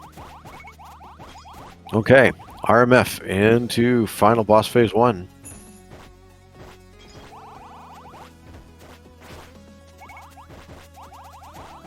So let's see if anybody tries. Okay, so it looks like is trying to pull off a phase skip. Really, unless you're on the final phase, it's almost always worth it for Hinome to try it. I mean, you're rolling the dice, right? You're effectively rolling a 60-sided die in order to pull it off. But hey, if it works out, it works out. Especially during a race, that would be fantastic. So, perhaps a little presumptuous, but it looks like, unless something goes horribly wrong, Cicada's got this game, which means we are going to be going to a game 5, buddy.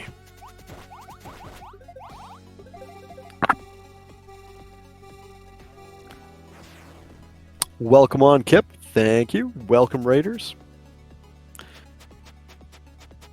We have Cicada and RMF here racing Kamiko. So, Kip, are you and your Raiders familiar with this game?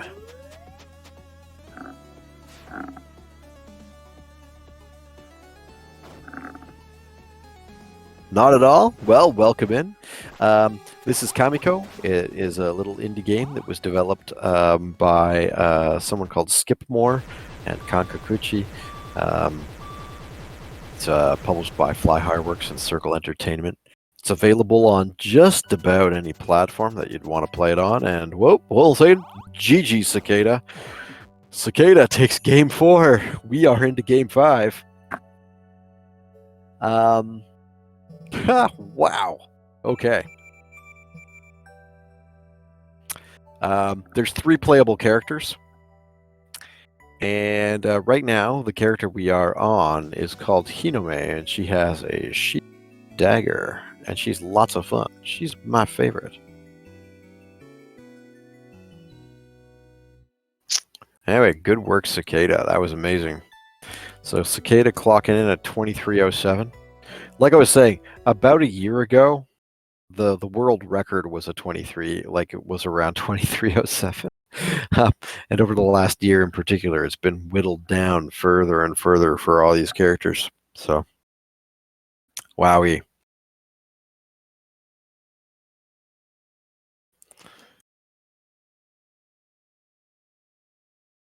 Let's see here.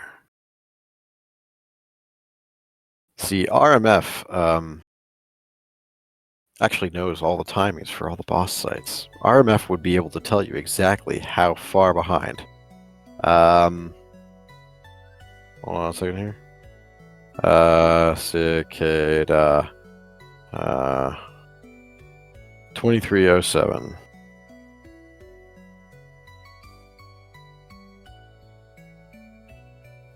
We're into game 5.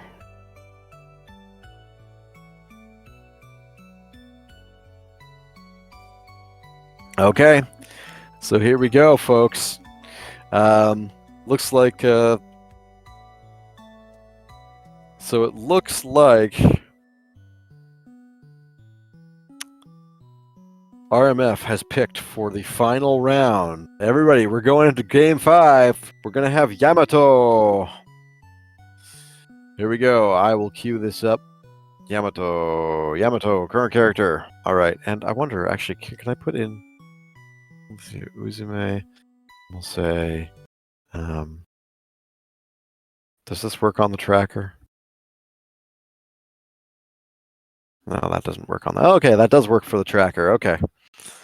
Just, this isn't exactly how the tracker is meant to work, folks, but we're going to make it happen one way or another. Okay. I'm going to give the players a countdown.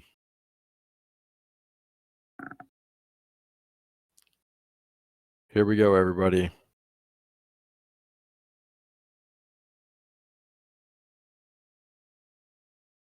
Okay, RMF is ready. Let's see if Cicada is ready.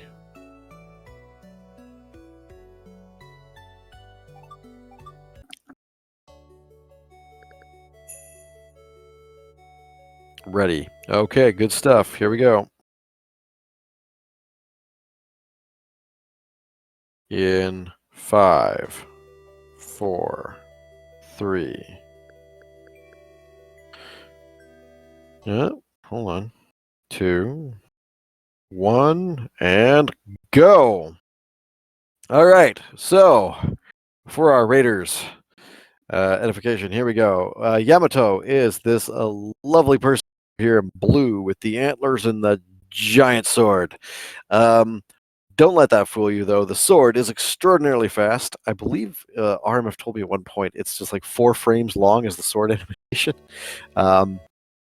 She's got a ridiculously fast attack. She's like a little human lawnmower. She's going to be zipping through demons like nobody's business.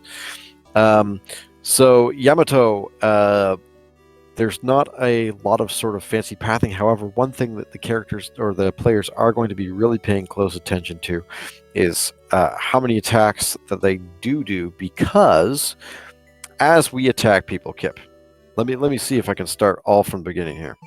So one, this god tells us, hey, guess what?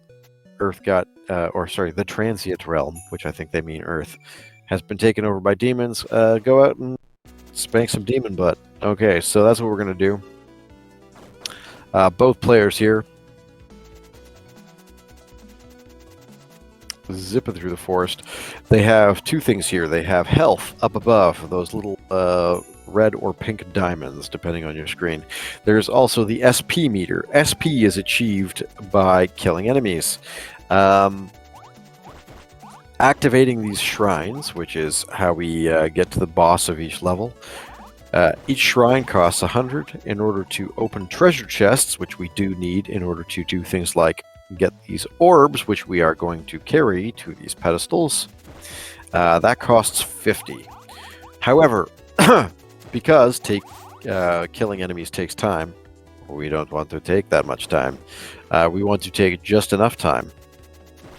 So both players are going to be killing only the enemies that they need to kill. And when it comes to Yamato, making sure that she's attacking only clusters of enemies just to sort of maximize the number of kills per sword swipe is really important here. So you'll see going up here into the key carry, both players get there roughly at the same time. RMF a little bit ahead. RMF, however, only has 150 SP. Now for the next section, RMF is going to need 75 SP. So whereas Cicada can freely run down and avoid a bunch of enemies, just go through some hedges and carry on, RMF needed to stop and swipe a little bit. So there they go. Wow, they got to be within a second of each other. This is wild. It's like watching synchronized swimming, except with swords. I don't recommend that, by the way. That sounds really dangerous. Okay, there we go. Orb carry number 2 for the Forest of Awakening, I believe it's called. Yeah, they are in sync here. Both face-checking enemies a little bit. RMF with a little bit of a cleaner pathing towards the health upgrade. A little bit of an extra sword swipe on the Tori. Oh, just about a second separating them.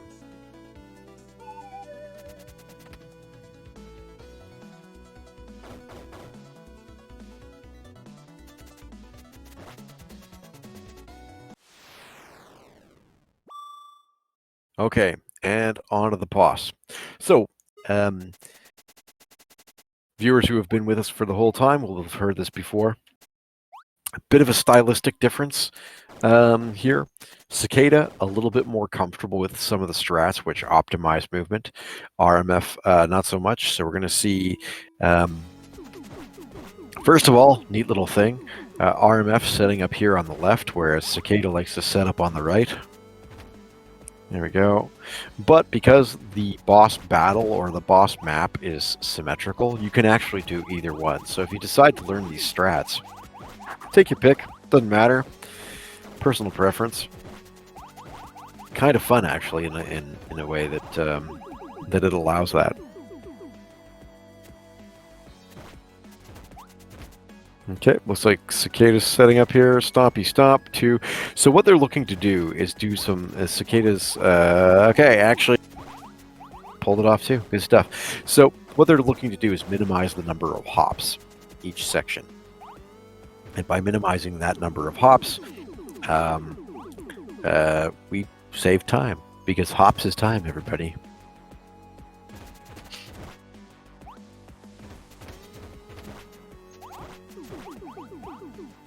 Okay, so Cicada going with a phase 3, which avoided a little bit of the stop and go, has pulled ahead of RMF, but still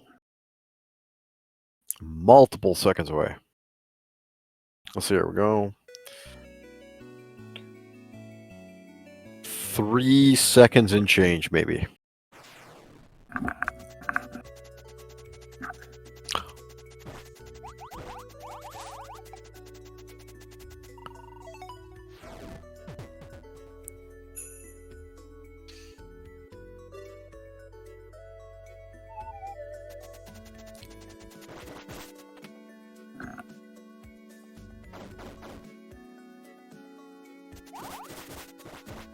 Okay, so it looks like Cicada took a little bit of extra time to clean out the mobs there around this thing.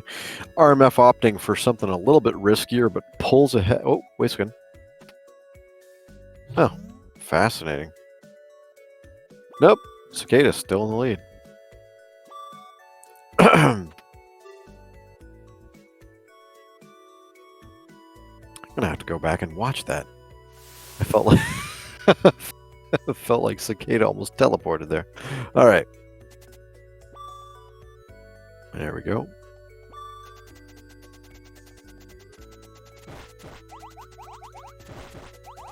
Okay, Cicada opting. On that bridge, actually, if you hug the left-hand side, it's possible to keep those jellies from spawning in. But it looks like Cicada was looking to sort of keep his SP combo going.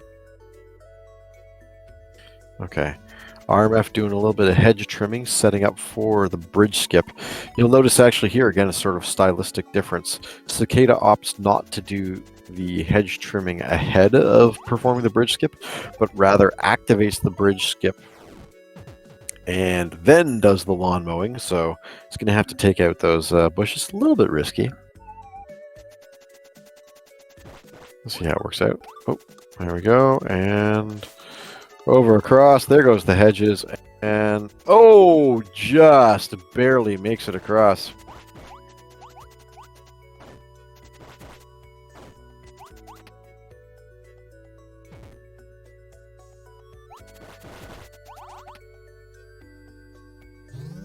Okay, Cicada misses the, RMF misses doing the pause skip on the bridge. So it's going to have to wait for those animations to fire off. So a little bit of a time loss there.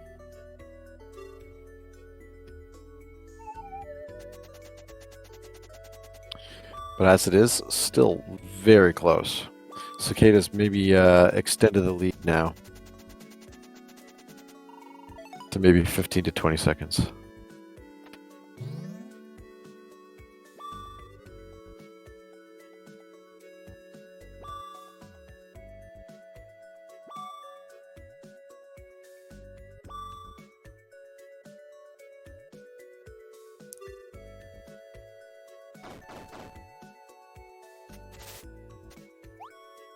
Oh, thanks, Animatron. Yeah, Skipmore makes some absolutely incredible games. If anybody's interested in Skipmore's other games, say you like the art style, you like the play and whatnot, Skipmore also made the, is it Faerun series? I don't know how everybody pronounces that, but has made the Faerun games, made Kamiko. Also, the most recent game coming out of Skipmore is called Transi Ruby. Let me type that into chat here. Which is available on Steam and just about every other platform. So, actually, the speedrunning Discord for Kamiko and the speedrunning Discord for Transi Ruby, same Discord. If you feel like joining us, you know, here we are.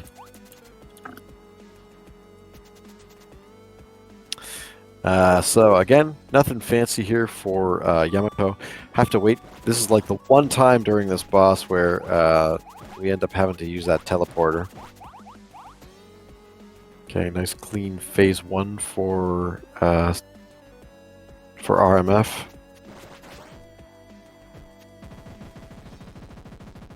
Okay, RMF cutting it close.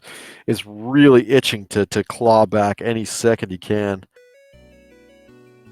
There we go. It's 4 seconds from the time those orbs spit out. There we go. It's going to go up. Chop, chop, chop. Okay. So 20 to 30 seconds separating the two players. Still anybody's game. Just gonna take, you know, one bad orb carry, one bad key carry, and we could have a complete reversal on our hands. Still very much anybody's tournament.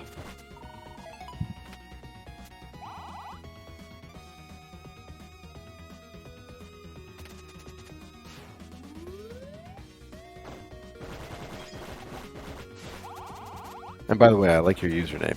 Pretty awesome. I think I might have said it wrong though.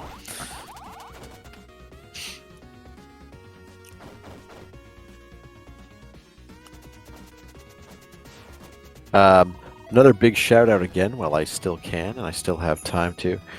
Big shout out to MD Mason 85, who helped sort of coordinate everything with Speed Gaming to make sure that we had the tournament up and running, helped sort of organize and design the rules with RMF for the tournament. Also, massive shout out to Henny022. Henny is an active member of the community who's done a lot, not only just in terms of routing and like a lot of early world records for some of the categories, but Henny also ended up doing stuff like developing a save editor and whatnot so we can practice sections a bit more. Henny is all around awesome people. So big shout outs to those two.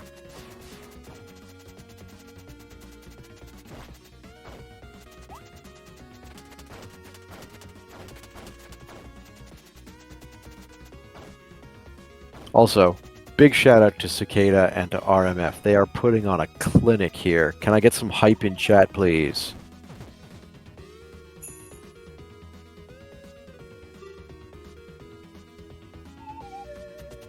Hype! Thank you.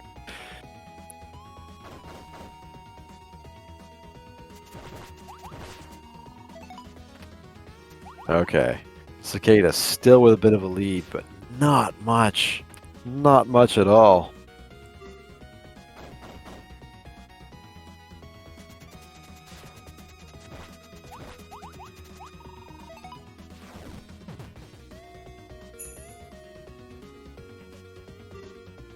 Oop, dodging a bullet. Dodging bullets and sweating bullets. Woo! This is wild. Okay, so here we go. Cicada clearing out all those rocks. And it looks like RMF not spending any time chopping. Just get me to that Tori. I need the shrine. Shrine Maiden's gonna shrine. Okay, there we go. Shoving the one firebug out of the way. Taking a bit of time. Here we go. Let's see here. RMF. And, oh, RMF. Nice bridge skip. Well executed. Probably managed to save a second or two, just in terms of not breaking all those bricks. There we are. Zippity-doo. Getting caught up on a little bit of world geometry, but still, both characters at the boss.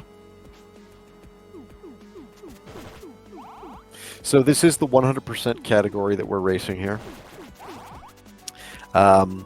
So that means that all health upgrades, all SP upgrades, and all special items. So each level has one special item, usually hidden in a stone pillar. We have sushi hidden in the forest. We have a hamburger hidden in the ruins. Or sorry, the sunken relics.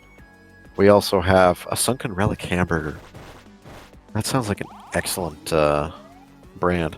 Anyway, we have a statue of a crow here in the fire labyrinth, and then also in the ruins of Yamatai Koku. A little tiny graphic of Skipmore. Oh, and Cicada runs out of juice on that last little swipe. Has to do.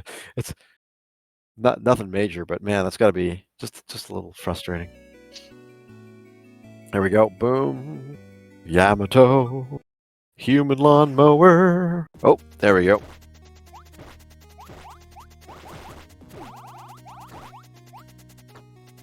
Oh yeah, it's the characters like this game.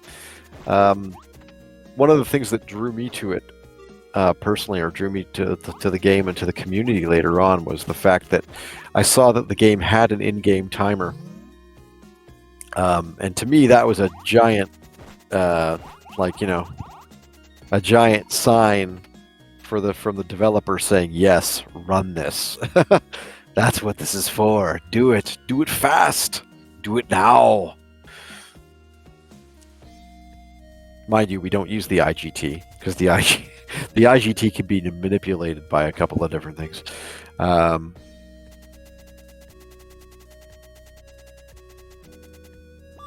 good call. Yeah, it's amazing. Actually, I haven't picked up. I know of Faerun. I haven't played the games yet though, but I know that they come highly recommended. One day, when I take time out of my busy Kamiko playing schedule, I'm gonna give them a whirl. If anybody is interested in picking this up, though, you've never played Kamiko before, it's on Steam. If you're in the US, it's, I think, $5 even when it's not on sale. When it goes on sale on Steam, it's even cheaper than that. So, well worth it. Great indie dev to support. Oh, RMF, good working. No drops on the key carry this time, but Cicada's just booking it. Wow.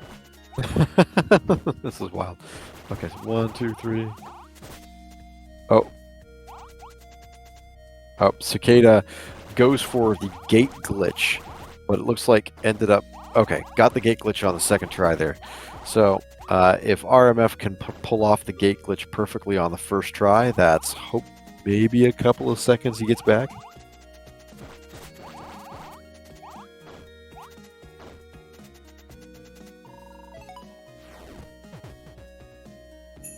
Oh, come on.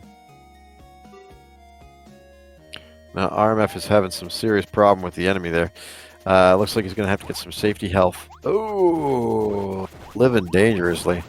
And go for the gate glitch some other time. But Cicada has the shrine already active, going for the orb carry.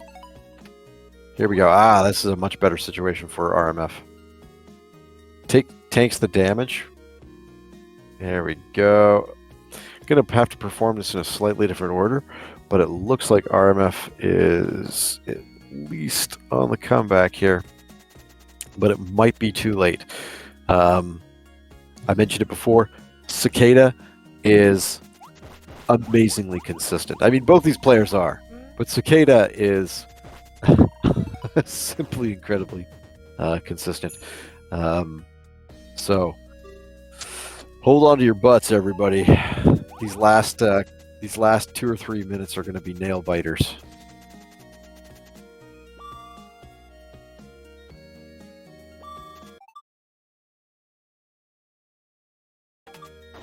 Okay, there we go. Pause skip for the gate.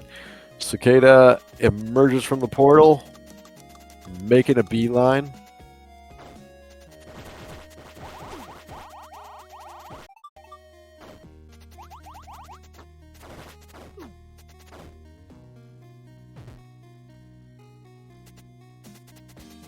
Dodecalope. Again, awesome username. Been a big fan of these games for a while too. Love the graphical musical style. Yeah, the music's dope. By the way, if anybody's interested, or if you didn't hear me saying earlier, the music for these games, if you look up Fly High Works on YouTube Music or on Spotify, you can find their portfolio there. And the Kamiko soundtrack is there too. Excellent music, by the way, for just studying to, or I've used it to sort of lull me to sleep a couple of times over the course of the pandemic and whatnot. So there we go. Oh, Cicada through the gates, gets the statue of Skipmore, onto the final boss. So here we go. Final boss phase 1 for Cicada coming up. And RMF not wasting any time. Also just hitting that last shrine, about to speed through and grab, I think he still needs to grab the statue of Skipmore there.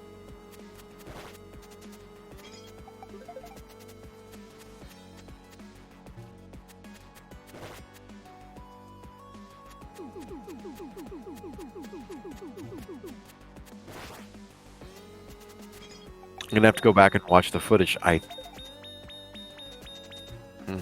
Second here.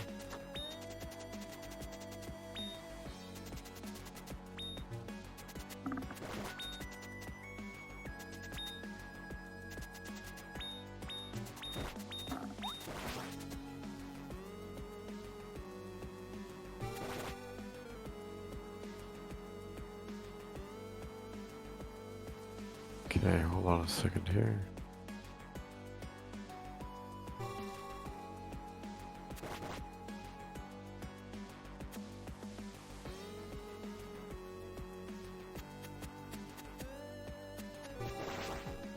Okay, I've lost that to history, so I'll have to go back and examine that at some other point in time. But here we go. Cicada now waiting for phase 2 of the final boss. He does love his bullet hell bosses, yes. So, interesting thing about this boss, though, is that I think on a casual playthrough, yeah, you'll be dodging around a lot, but there are a couple of safe locations. So, once it gets into the speedrunning aspect of it, the final boss is a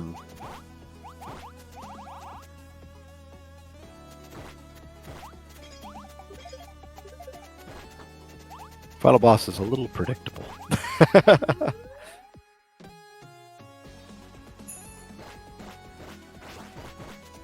Okay, so here we go. Right down to the wire.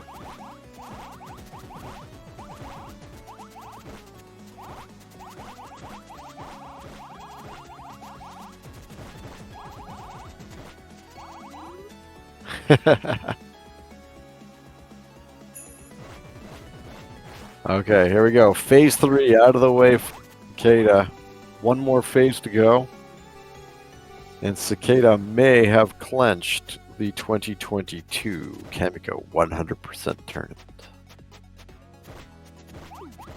Up until this point, virtually uncontested. Dominated every single round through the bracket.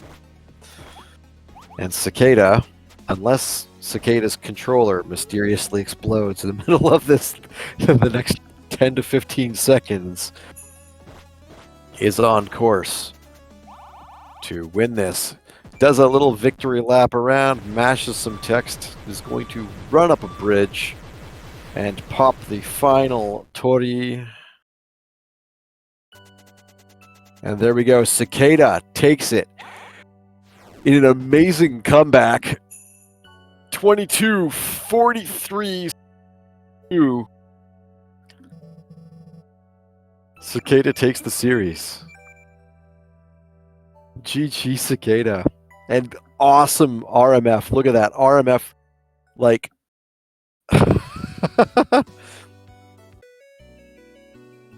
just around 30 seconds behind.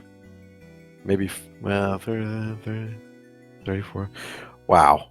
RMF. People, everybody. So please join me in congratulating Cicada. So that was absolutely amazing. But yeah, please congratulate RMF as well. Okay, so hopefully we have time for interviews here.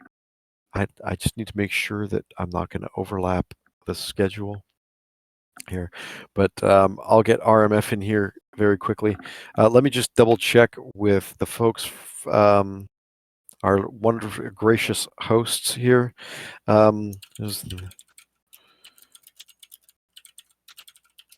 Okay. Also, a couple quick shout outs too. Big thanks to the Speed Gaming people. Thank you to the volunteers. You've made this whole experience wonderful. Thank you for putting up with my ditzy brain here, trying to figure out the tracker and everything. Big shout out. Thank you to everybody who rated tonight. Also, massive shout out to Skipmore, Kankokuchi, the other folks there. At Fly High Works and Circle Entertainment, who got this game done, and everybody else who worked on Kamiko. It's provided hours and hours and hours of entertainment for myself and for the rest of the community. So there we go. I'm just going to see here and say done and whoop and done. I believe RMF is going to join me for a quick post-game interview. We'll have to keep it a little bit tight. I haven't heard back about time for interviews, so presuming we have 4 minutes, we can do that. Let's see. And then I also have a statement. I asked Cicada in advance just to see if I wanted to say anything, and Cicada provided me the following message. So big shout out and congrats, Cicada. This is awesome. But Cicada wrote to me the following, which is thank you to our community members and all viewers. Without you all, this wonderful tournament would not have been possible. This is the best memory. Thank you for watching. So, and thanks to you, Cicada. It's been amazing playing against you. It's been amazing watching you perform and practice. So, 1 second here. I just seeing a message here pop in. Okay. Okay, hold on 1 second here. Oh, there we go. RMF. There we go. Greetings, RMF.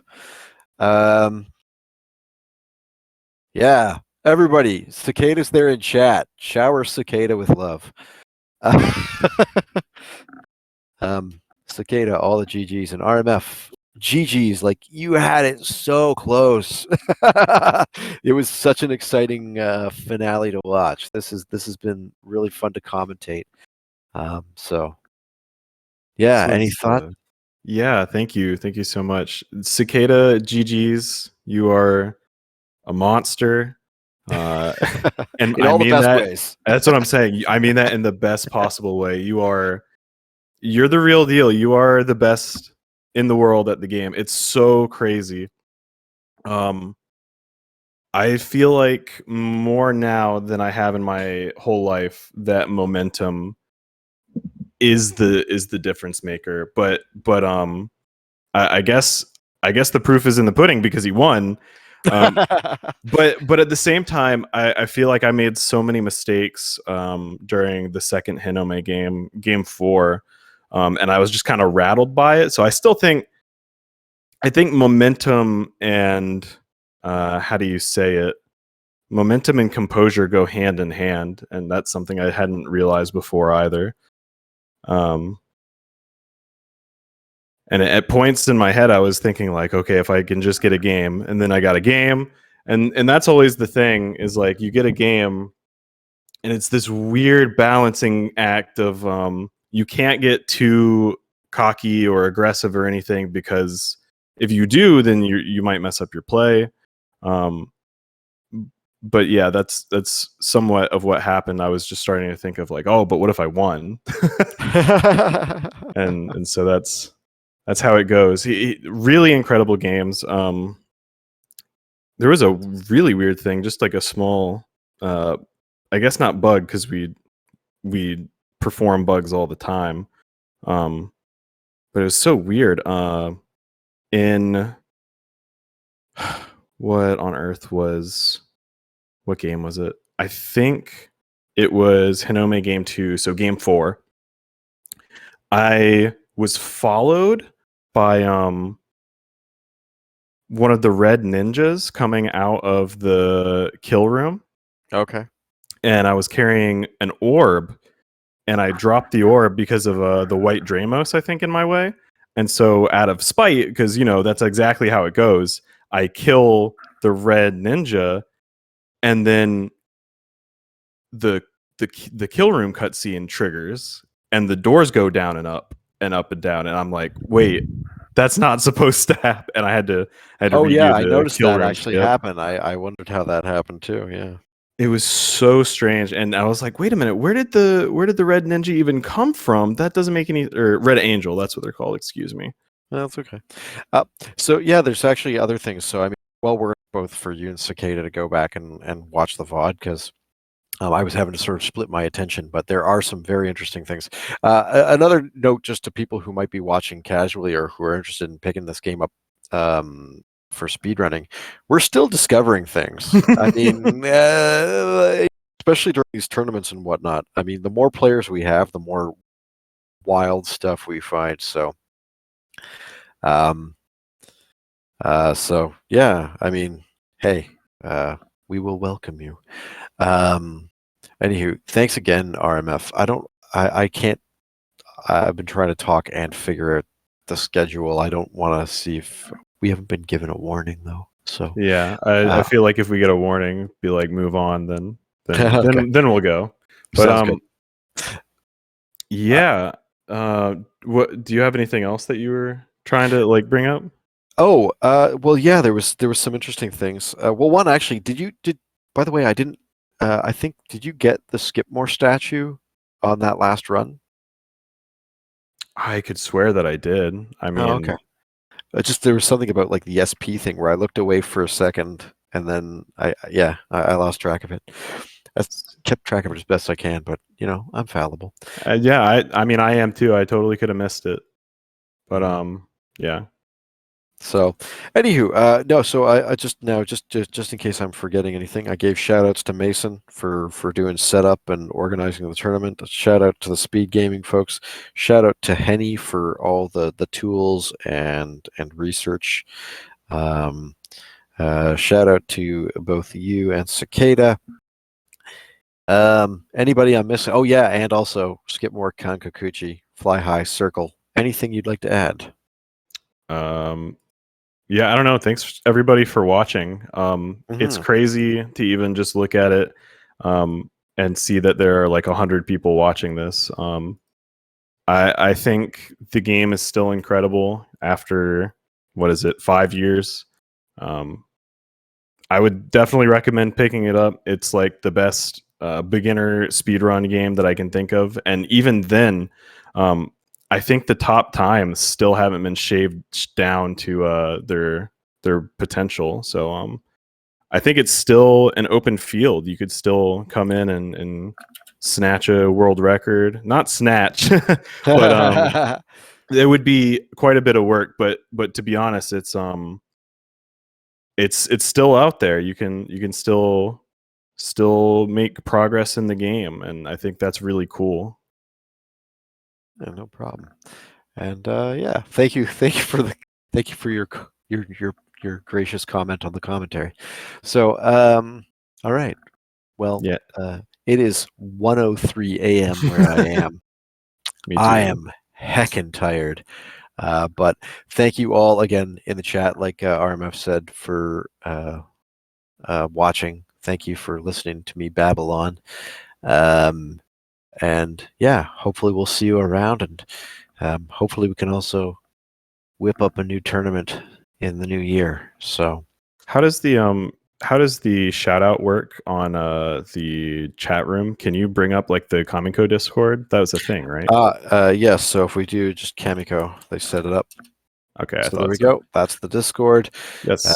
Feel free to join in. And you know what? Even if you don't feel like competing, if you just want to learn all the cool tech and stuff like that, drop in. Check out our resources. Absolutely. Yeah, who knows? Maybe you discover something. You're like, hey, look at what I found. It's Um, true. Good stuff. All right.